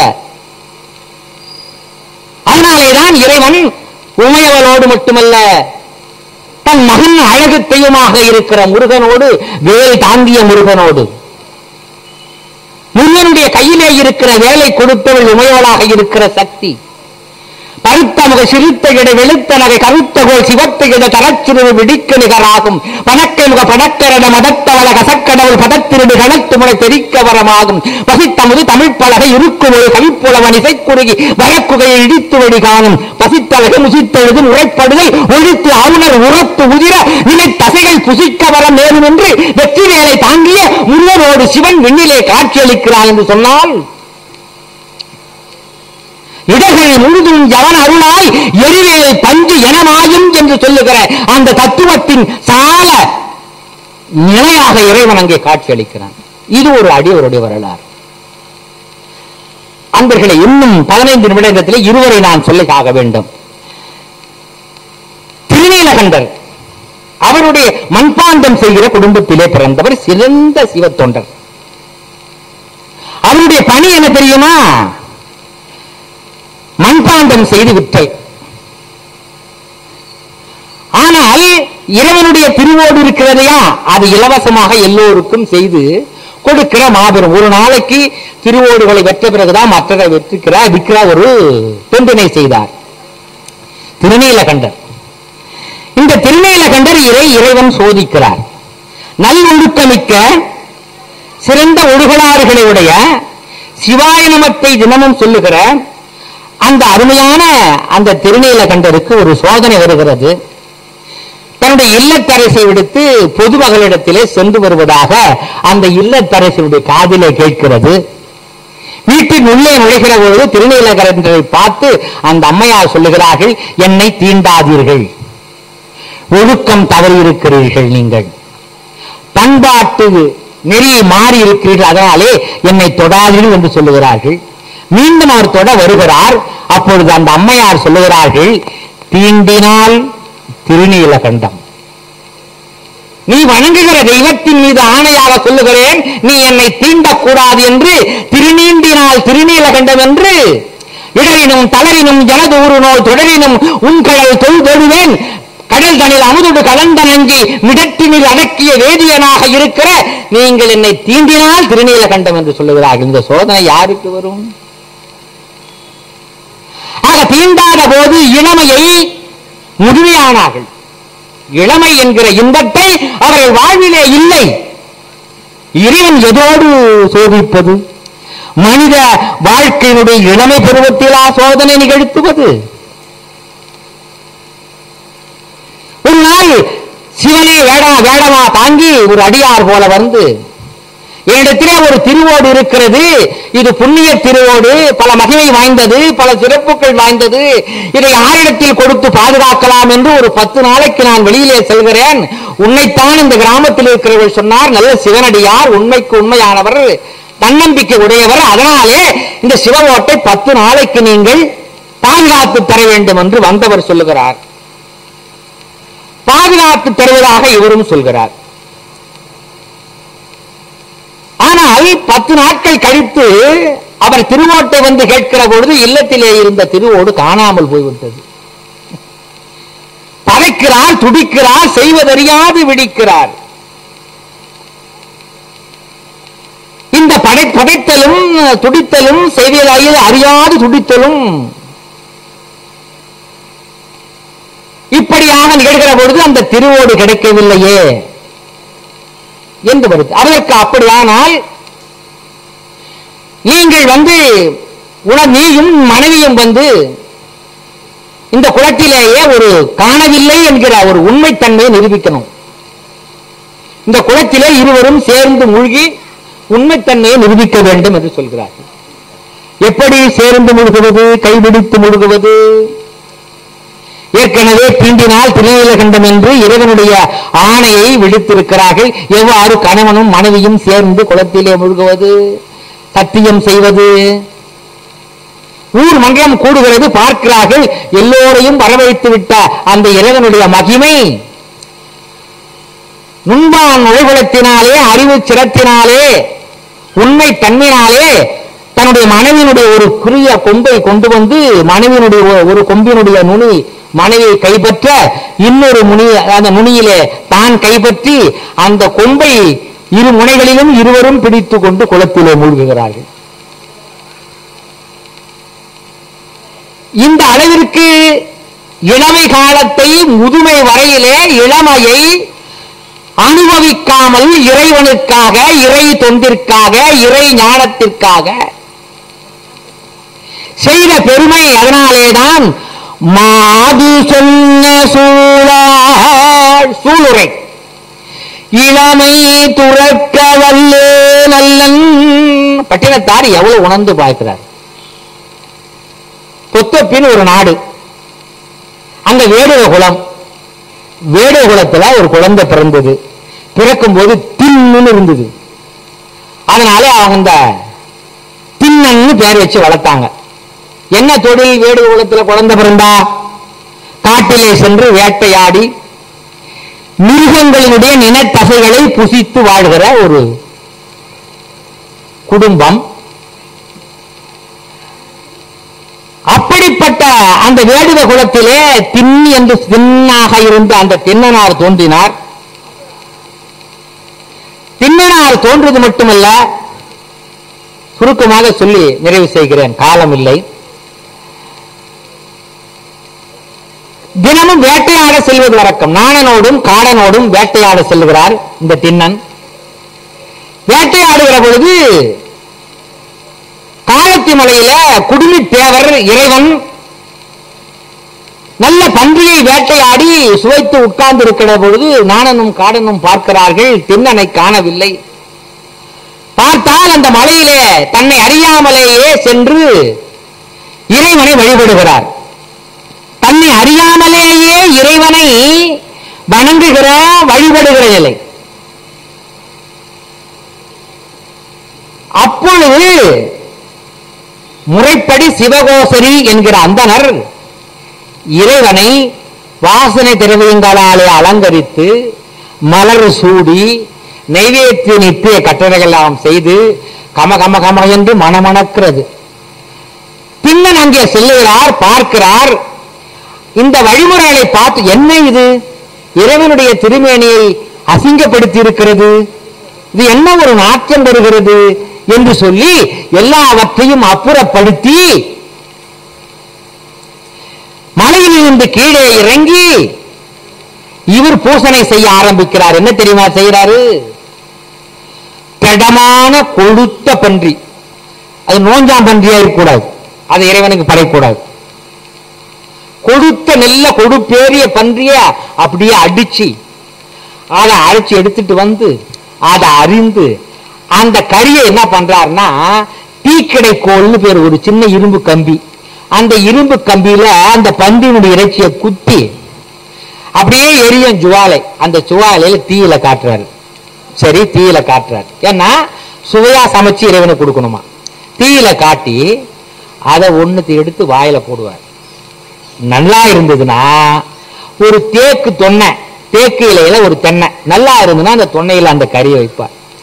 நல்லா இல்ல அரை வேக்காடாதுன்னு வச்சுக்க எடுத்து இடையே போட்டுருவார். இப்படி தீக்கடை கோலால் அந்த கறியை சமைத்து தொன்னையான தேக்கிளையிலே வைத்து தேக்கிளையை எடுத்து அந்த தேக்கிளையை கையிலே எடுத்துக் கொள்ளுகிறார். ஒரு கையிலே தேக்கிளையிலே பன்றியினுடைய இறைச்சி, இன்னொரு கையிலே வில் இருக்கிறது, அம்பு இருக்கிறது. அந்த அருகாம மலையடிவாரத்திலே பொன்முகலி ஆறு, அந்த பொன்முகலி ஆற்றிலே வாயிலே தண்ணீரை எடுத்துக்கொண்டார். மலை மீது ஏறுகிறார். அதில் இருக்கிற பூவை எல்லாம் அகற்றிவிட்டு இறைவனுக்கு நீராடல் செய்கிறார். எந்த நீர் தெரியுமா?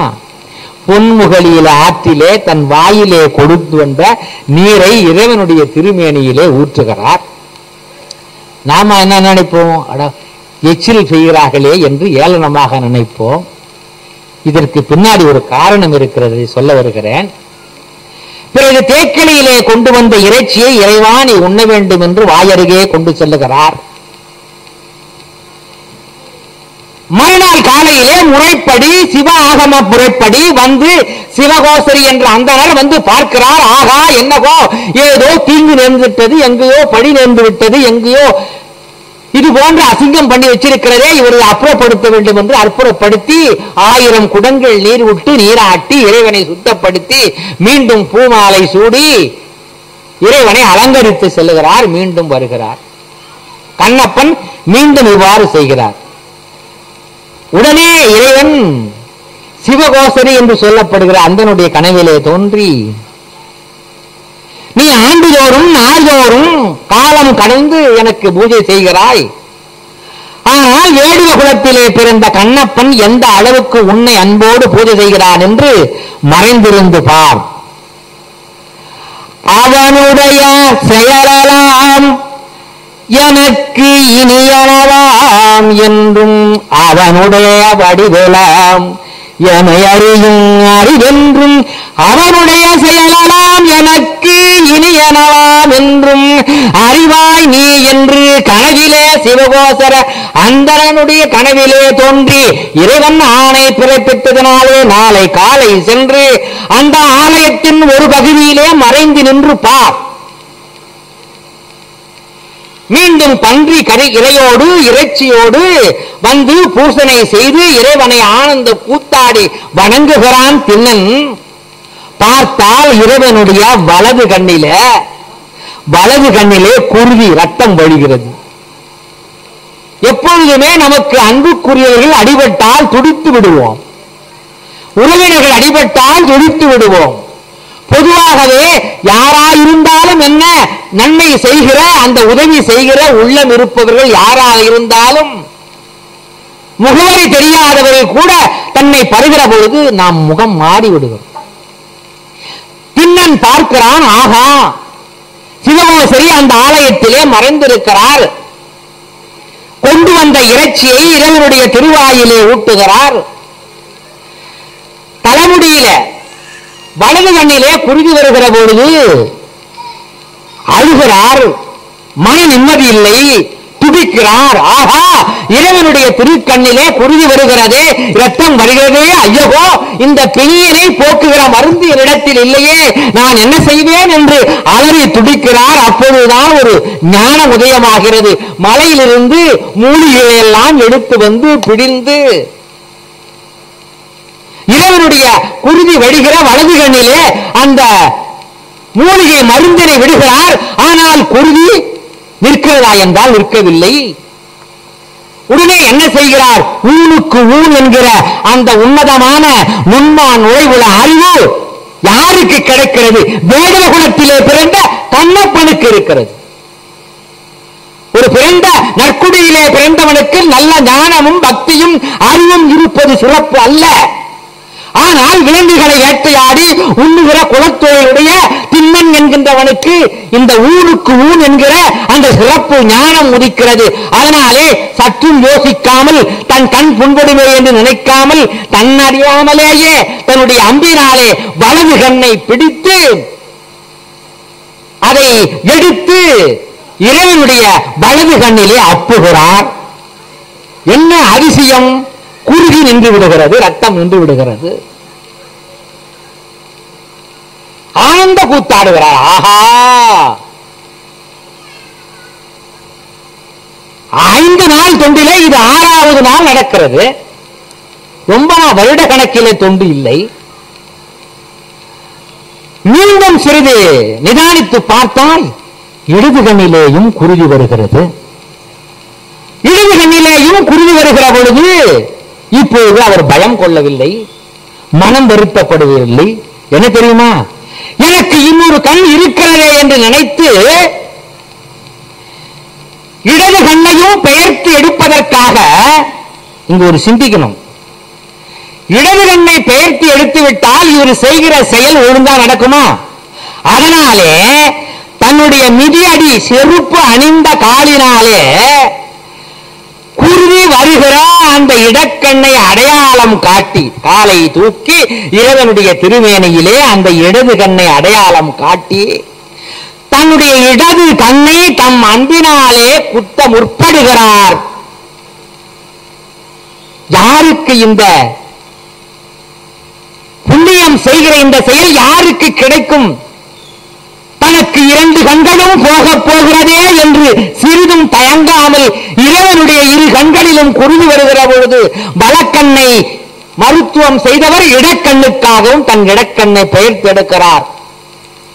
அப்பொழுதுதான் செங்கண் வெல் விடை பாகர், சிவனுடைய கண் இப்ப செங்கண்ணா இருக்கு, பாடுறாரு. ஏன் செங்கண்ணா இருக்கு? மருத்துவம் செய்யப்பட்ட கண்ணு. கண்ணு ஆபரேஷன் பண்ணா 15 நாளைக்கு கருப்பு கண்ணாடி போட்டுக்கணும். அன்னைக்கே கண்ணப்பர் சொல்லியிருக்கார், இன்னைக்கு மருத்துவர் சொல்லியிருக்காங்க. செங்கண் செம்மையான கண், வெல் விடை பாகர், விடைனா எருது, வெண்மையான எருது வாகனமாக உடையவர். இந்த அரிய காட்சியை பார்க்கிறார். ஐயோ, சிவகோசரி மறைந்திருக்கிறார். பல ஆண்டுகள் நான் தவம், பல ஆண்டுகள் பூஜை செய்கிறேன். இறைவா, பல ஆண்டுகள் உன்னை துதைத்து வழிபாடு செய்கிறேன். ஆனால் 5 நாள் முடிந்து 6வது நாளே தன்னை அறியாமலே இந்த திண்ணன் செய்கிற செயலை சிவகோசரி மறைந்து பார்க்கிறார். செங்கெண்கள் விடை பாகர் திண்ணனார் தம்மையாண்ட அந்தனர் திருக்காலத்தை அற்புதர் திருக்கை அம்பாள் தன் கண்கிடக்கும் கையை தடுக்க 5 நாள் கழித்து 6வது நாளிலே கண்ணப்பன் செய்த இந்த செயற்கரிய செயலுக்காக இறைவன் இறங்கி வந்து பரிசம்பட ஒரு வேடுவ குலத்திலே பிறந்த கண்ணப்பனுடைய உடலை தன் கரத்தினாலே பற்றி கண்ணப்பனிற்க கண்ணப்பனிற்க கண்ணப்பனிற்க என்று முன்முறை சொல்லி இடபாகத்திலே எனது அரும்பெரும் தேவியாக இருக்கிற உமையவளுக்கு கொடுத்திருக்கிறேன். கண்ணப்பா, நீ செய்த இந்த அரிய செயல் இருக்கிறதே தின்னா,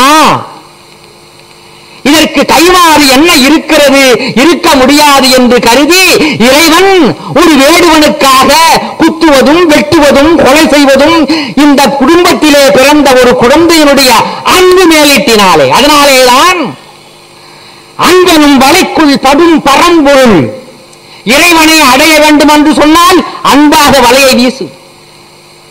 செங்கந்தை விடை பாகர் தென்னனார் தம்மையாண்ட அங்கனர் திருக்காலத்தி அற்புதர் திருக்கையம்பால் தன் கண் கிடக்கும் கையை தடுக்க மூன்றடுக்குனாக கண்ணப்ப நிற்க என்று சொல்லி மாறிலாயன் பலத்தில் நிற்க என்று இடத்தை உமையவனுக்கும் வலப்புறத்தை கண்ணப்பனுக்கும் கொடுத்திருக்கிறார் என்று சொன்னால், அதைதானே வள்ளுவர் சொன்னார், அன்பின் வழியது உயிரிலை அகதிலார்க்கு எம்புதோல் போர்த்த உடம்பு. ஆக அன்பு ஒன்றினாலே, அன்பை மையமாக வைத்தே அன்று சிவனடியார்கள் எல்லாம் இறைவனை ஆட்கொண்ட பெருமை சிவனுக்கு உண்டு. அரியானை அந்தனர்தம் சிந்தையானை அருமறையின் அகத்தானை அணுவை யாருக்கும் தெரியாத தத்துவனை தேனை பாலை திகழொளியை தேவர்கள் தம் கோனை நான்முகனை கனலை காற்றை கனகடலை குலவரையை காத்து நின்ற பெரியானை பெரும்பற்ற புலியூரானை பேசாத நாளெல்லாம் பிறவானாலே. இன்றைய தினம் பன்னிரு திருமுறையினுடைய விழாவினுடைய முதல் நாள். நீங்கள் எல்லாம் இந்த மண்ணிலே பதம் பதித்திருக்கிறீர்கள். இறைவனுடைய அருள் உங்களுக்கு உண்டு.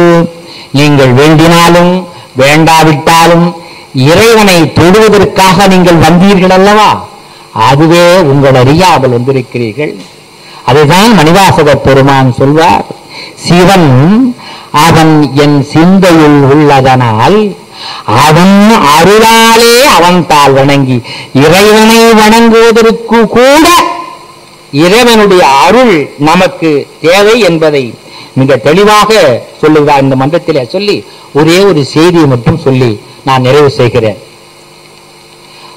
வாரியார் சாமிகள் சஷ்டி விரதம் இருப்பார். சஷ்டி விரதம் இந்த விரத நாள்களிலே எங்கும் சென்று உபன்யாசம் செய்வது இல்லை. ஒரு கடப்பாடு, ஒரு குறிக்கோள். ஆனால் வள்ளிமலையினுடைய கோயில் கட்டுகிற அந்த நிலை குறைபாடாக இருக்கிறது. அதை நிறைவு செய்யணும், பொருள் உதவி தேவை.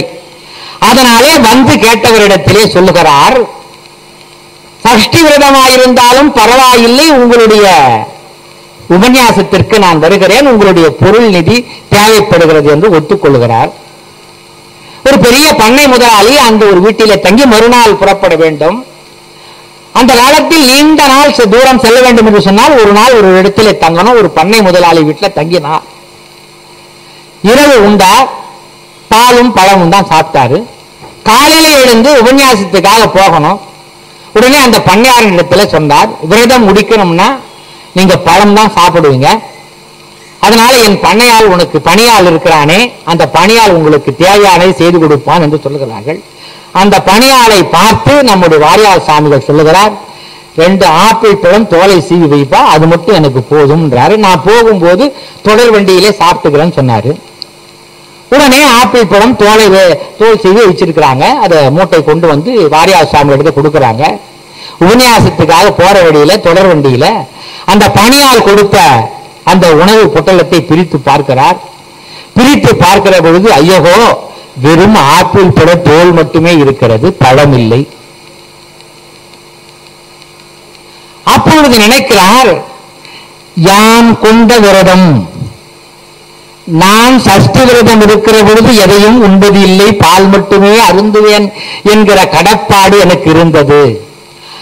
ஆனால் இந்த திருமுழுக்கு விழாவை வள்ளிமலையினுடைய குறையை பூர்த்தி செய்ய வேண்டும் என்பதற்காக நான் ஒத்துக்கொண்டேன்.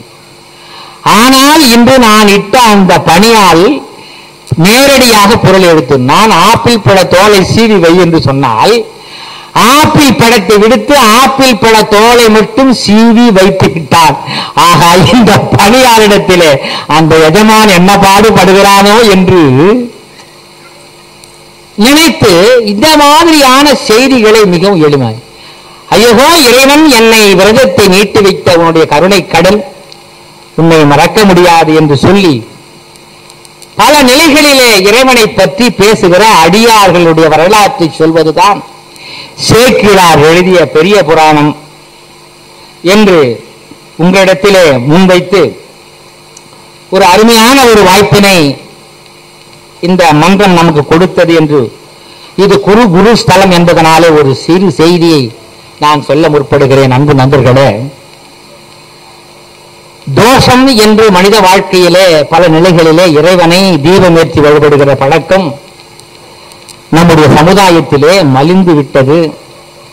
ஒரு நம்பிக்கை இருக்கிற காரணத்தினாலே இந்த இலக்கண வரையறையை உங்கள் முன் வைக்கிறேன். ராகு தோஷம் நீங்குவதற்காக நீங்கள் 21 தீபத்தை ஏற்ற வேண்டும். சனி தோஷம் நீங்க வேண்டும் என்று சொன்னால் 9 தீபத்தை நீங்கள் ஏற்ற வேண்டும். இது குரு ஸ்தலம். குரு தோஷம் நீங்க வேண்டும் என்று சொன்னால் 33 தீபங்களை நீங்கள் ஏற்றி வழிபடுவீர்களானால் தோஷம் நீங்கும். துர்க்கைக்கான ஒரு சில தோஷங்கள் விலக வேண்டும் என்று சொன்னால் 9 தீபங்கள் ஏற்ற வேண்டும். எம்பிரானாக இருக்கிற சிவனை வழிபட வேண்டும் என்று சொன்னால் 11 தீபங்கள் ஏற்ற வேண்டும். திருமண தோஷம் இருக்குமேயானால் திருமணம் தோஷம் நீங்க 21 தீபங்கள் ஏற்ற வேண்டும். புத்திர தோஷம், புத்திர பாக்கியம் இல்லை என்று சொன்னால் 51 தீபங்களை ஏற்றி வழிபட வேண்டும். சர்வதோஷம், நாகதோஷம் இருக்குமானால் 48 தீபங்கள் ஏற்றி வழிபட வேண்டும். கால சர்வதோஷம் என்கிற ஒரு தோஷம் இருக்கிறது. அந்த தோஷம் நீங்க வேண்டுமானால் 21 தீபங்களை நீங்கள் ஏற்றி வழிபட வேண்டும்.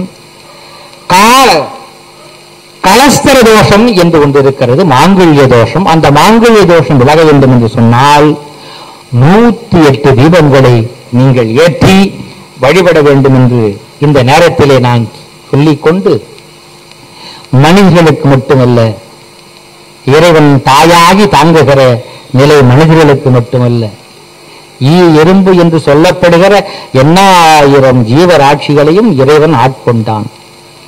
திருவானைக்காய் என்ற தலத்திலே சிலம்பிக்கு ஆட்கொண்டான். திருநின்ற ஊரிலே நண்டிற்கு ஆட்கொண்டான். திருவான்மையூரிலே பசுவிற்காக இறைவன் பசுவனை ஆட்கொண்டான். திருவெரும்பூர் என்ற தலத்திலே எறும்புக்காக இறைவன் ஆட்கொண்டான். புள்ளிருக்கும் வேலூர் என்ற தலத்திலே சடாயு என்கிற கருடனுக்காக இறைவன் ஆட்கொண்டான்.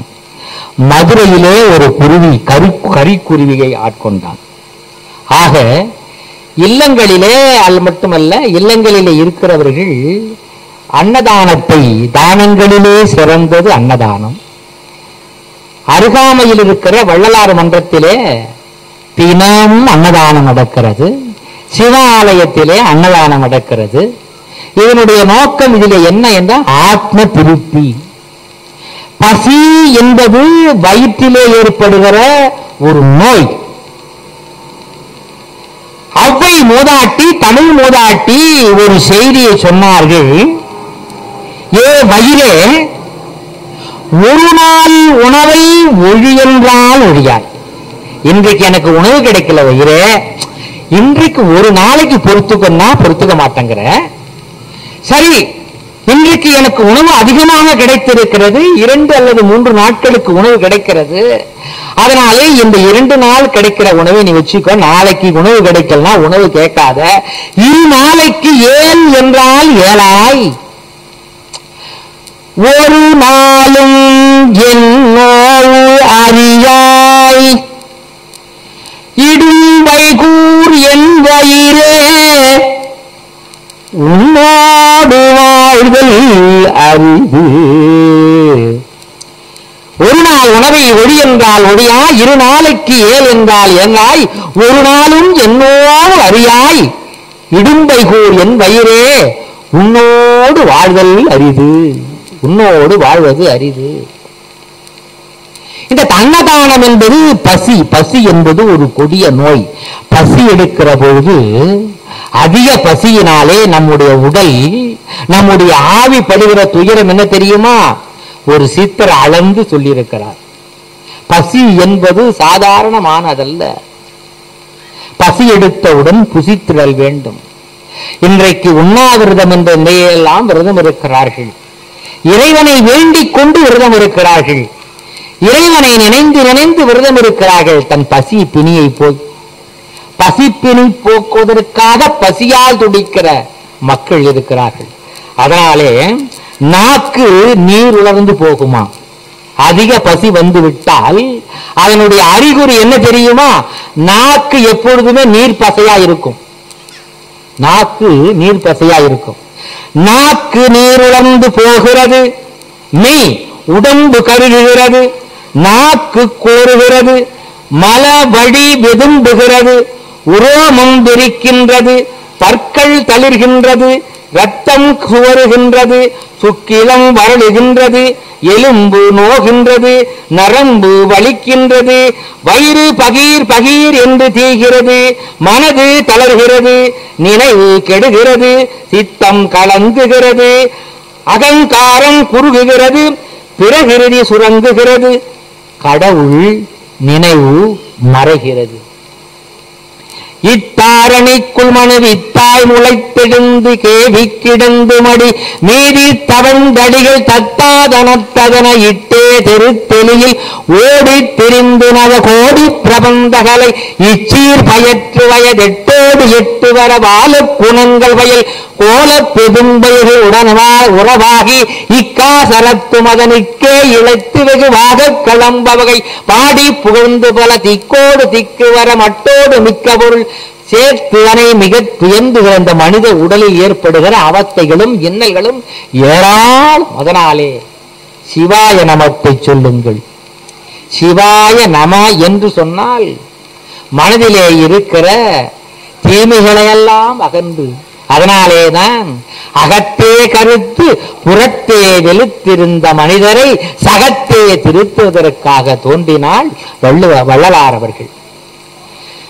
காயலாம் கனியன கணிவிக்கும் ஒரு பெரும் கருணை அமுதே எனக்கு கண் கண்ட அற்புத காட்சியே கனகமலையே காயலாம் அனையன் ஒருவனை தலைவனே என் பெருமையை சாப்பிட மதிப்பிட அருந்திட சாத்துகின்ற வேறுமண்டே வாயலாம் தித்திக்கும் மனமெல்லாம் தித்திக்கும் மன்னியமை அறியலாம் தித்திக்கும் அதில் வரும் இன்பம் என் போலுவேன் துயலாம் பெற்றொருளை சுகவராம் தோன்றிய விளங்கு சுடரே துரியவளை பெருநின்ற நடிய பெரிய பொருளே நடலாய சர்க்குருமணி. ஒரு அன்பர் கேட்டார், இறைவன் எப்படிப்பட்டவன்? நான் ஆரம்பத்திலே சொன்னேன், இறைவன் இருக்கிறான் விறகில் தீ இருப்பது போல பாலில் நெய் இருப்பது போல. கடைசியாக இந்த செய்தியை சொல்லி நான் முடித்துக் கொள்ளுகிறேன். ஒரு அன்பர் கேட்டார், இறைவன் எத்தன்மையவன், எப்படி இருப்பான்?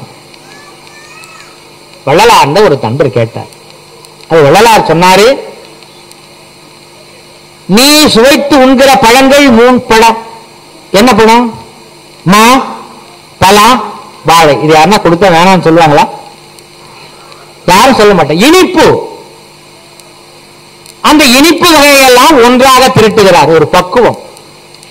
தனித்தனி முக்கணி பிடிந்து படித்து ஒன்றாய் கூட்டி சர்க்கரையும் கற்கண்டின் முடியும் மிக தூவி தனித்தனரு நெய் அலைந்து இளஞ்சூட்டி நிறைக்கி எடுத்த சுவை கட்டியினும் இனித்திடும் தெள்ளமுதே. இனிமையான பொருள் எல்லாம் சேர்த்துறார். இனிமையான பொருள் எல்லாம் சேர்த்தாரு, சரி. ஆனா கடைசியில ஒரே ஒரு வார்த்தை சொன்னார், இதையெல்லாம் சேர்த்துட்டா பத்தாது, சுவையா இருக்குமான்னா இருக்காது. எப்போ சுவையா இருக்கும்னா ஒரு பக்குவத்தோடு இறக்கணும். அது தாய்மார்களுக்கு தான் தெரியும். பக்குவத்தோடு இறக்கணும். இளம் சூட்டி நிறைக்கி, அப்படி இளஞ்சூடோடு இருக்கிற அந்த சுவை எரிக்கி அப்படி ஒரு கட்டி ஒரு கட்டுக்கட்டியா லட்டா பிடிச்சி சாப்பிட்டா எப்படி இருக்குமோ அதை விட இனிமையானவன். தனித்தனி முக்கணி பிடிந்து வடித்து ஒன்றாய் கூட்டி சர்க்கரையும் கற்கண்டின் பொடியுமுக கலந்து தனித்தனரும் தேன் செய்து பசும்பாலும் தெங்கின் தனிப்பாலும் சேர்த்து உறுதியும் பருப்பிடியும் இரவி இனித்தரரு நெய்யலந்தே இளஞ்சூட்டி நிலைக்கு எடுத்த சுவை கட்டியினும் இனித்திடும் தெள்ளமுதே அனித்தமர திருப்பொதுவில் விளங்கு நடுத்தரசே. உன் சொல்லலியாம் அலங்கல் அணிந்து. அந்த சுவையை விட பக்குவம், இறைவனை அடைவதற்கு ஒரு பக்குவம், மனப்பக்குவம் தேவை, பண்பு தேவை. அது பக்குவம்னா அன்பு தேவை. அதனாலேதான் அன்பெனும் பிடியுள் அகப்படும் மலை, அன்பெனும் கரத்து அமர் அமுது, அன்பெனும் வலைக்குள் படும் பரம்பொருள். அருமையான ஒரு வார்த்தை படும். நீ அன்பு வலையை வீசிதான் இறைவன் தானா வந்து மாட்டேன் படுவான். நீ பிடிக்க வேணா, இழுக்க வேணாம். ஆக பக்தி நூல்கள், இலக்கியங்கள், தேவார திருவாசகங்கள் எல்லாமே அன்பின் உண்டினாலே இறைவன் நம்மை ஆட்கொள்ளுவான். அன்பு அகத்து இல்லா உயிர் வாழ்க்கை வந்தார்த்தன் வட்டை மரம் தளித்தற்று. ஆக அன்பு நண்பர்களே, அன்பு பெரியவர்களே, முதல் சுற்றிலே மெய்ப்பொருள் நாயனாருடைய வரலாற்றை சொன்னேன். அன்பு பெரியவர்கள் கேட்டிருந்தீர்கள். அடுத்ததாக காலம் இன்மையினாலேயே 3 பேரு ராயன்மாவுடைய வரலாற்றை பட்டினத்தார் சொன்ன அந்த செய்தியை வாழான் மகவறிந்து ஊட்டவல்லே நல்லன், மாது சொன்ன சூழால் இளமை துறக்கவல்லே நல்லன், தொண்டு செய்து நாள் ஆறில் கண் இடந்து அப்பவல்லே நல்லன். அந்த திருக்காலத்தில் ஈசனுக்கு என்று சொல்லி பல செய்திகளை சுமந்து வந்தேன். காலம் கடந்து இருப்பதனாலே ஒரு சில செய்திகளை மட்டும் இந்த மன்றத்திலே வைத்திருக்கிறேன். அன்பு நண்பர்களே, தினமும் இறை வழிபாட்டிலே உங்கள் மனதை 1 மணி நேரமாவது 1 நிமிடமாவது இறை சிந்தனை செய்யுங்கள். நான் சொல்லுகிற இந்த பாடலை பால் இணைந்து ஊட்டும் தாயினும் சால பரிந்து நீ பாதியேனுடைய ஊனினை உருக்கி உள்ளொளி பெருக்கி உழப்பிலா ஆனந்தமாய தேனினை சொரிந்து புறம் புறம் தெரிந்த செல்வமே சிவபெருமானே யானனை தொடர்ந்து சிக்கன பிடித்தேன் இனி எங்கு எழுந்து அருளுவது இனியே என்று சிந்தை கலங்காது இறையை பரம்பொருளை மும்மூர்த்திகளில் முதல்வனாக இருக்கிற பரம்பொருளை நீங்கள் 1 நிமிடமாவது தியானிங்கள். நான் ஆசிரியர் பணியிலே இருக்கிற போது வாரியார் சாமிகள் சொல்லுகிற அலங்கார பாடலை சொல்லி முடிப்பேன். என் மாணவன் கேட்டான், குருவாய் அருவாய் உளதாய் இளதாய் மறுவாய் மலராய் மணியாய் ஒளியாய் கருவாய் உயிராய் கதியாய் விதியாய் குருவாய் வருவாய் அருள்வாய் குகனே என்று சொன்னேன். மாணவன் கேட்கிறான், ஐயா இந்த ஆங்கில பாடலை இன்னும் ஒரு முறை சொல்லுங்கள் என்று கேட்கிறான். இன்றைக்கு இருக்கிற தமிழ் பாசுரங்கள் எல்லாம் இறைவனுடைய நாமத்தை சொல்வதனாலே வேதம் 4லும் இப்பொருளாக இருக்கிற நமசிவாயத்தை நீங்கள் தியானித்து வர வேண்டும் என்று சொல்லி, வான்முகே வளாது பெய்கே மணிவளம் சுரக்க மன்னன் கோல் முறை அரசு செய்க குறைவிலாது வாழ்க நான் மறை அரங்கள் வாங்க நற்றவம் வேடு மல்க மேன்மைகள் செய்த நீடி விளங்குக உலகம் எல்லாம் ஆறுவிடந்தோல் வாழ்க அறுமுகம் வாழ்க செப்பு கூறுசை தனிவேல் வாழ்க குக்குடம் வாழ்க செவ்வேல் ஏறிய நெஞ்சை வாழ்க யானைதன் அணங்கு வாழ்க மாறிலா வள்ளி வாழ்க வாழ்க சீர் அடியாரெல்லாம் என்று சொல்லி ஒரே ஒரு திருப்புகழ் பாடலோடு நிறைவு செய்கிறேன். முத்தை தரு பக்தி திருநகை அத்தி கிரு சக்தி சரவண முத்தி கொரு வித்து குருவரன் எனவோதும் முக்கட்பர மற்கு சுருதியின் முப்பட்டது கற்பித்திருவரும் 30 வர்க்கத்தமரும் அடிபேன 10 தலை தட்ட கனதொரு ஒற்றற்கெரு மட்டை பொழுதொரு பட்டப்பகல் வட்டத்திகிரியில் இரவாக தித்தீற்றைய வட்டப்பறிவுற நித்தப்பதம் வைத்து பயிரது திக்கொக்க நடிக்க கழுகொடு கடுகாட திக்குப்பறி எட்ட பயிரவர் தொக்கு தொகு தொக்கு தொகு தொகு சித்திரப்பவுரிக்கு திரிகடகை எனவோத குத்துப்பறை கொட்ட களமிசை குக்கு குகு குக்கு குகு குகு குத்தி புதை புக்கு பிடிய முதுவூகை கொற்பற்றிட நற்பற்றவுணரை வெட்டி பழி இட்டு குலகிரி கொத்துப்பட ஒத்து புறவள பெருமாளே என்று சொல்லி நமச்சிவாய வாழ்க நாதன் தாழ் வாழ்க எமைப்பொழுதும் என்னெங்கில் நீங்காதான் தாழ் வாழ்க என்று சொல்லி முருவாய் வருவாய் இளவாய் இளவாய் மறுவாய் மலராய் மணியாய் ஒளியாய் கருவாய் உயிராய் குருவாய் வருவாய் அருள்வாய் புகனே என்று சொல்லி நிறைவு செய்கிறேன். கேட்டு இந்த அன்பர்களுடைய மனமார்ந்த அந்த நிலையை வணங்கி மகிழ்கிறேன். தென்னாடுடைய சிவனே போற்றி, எந்நாட்டவர்க்கும் இறைவா போற்றி.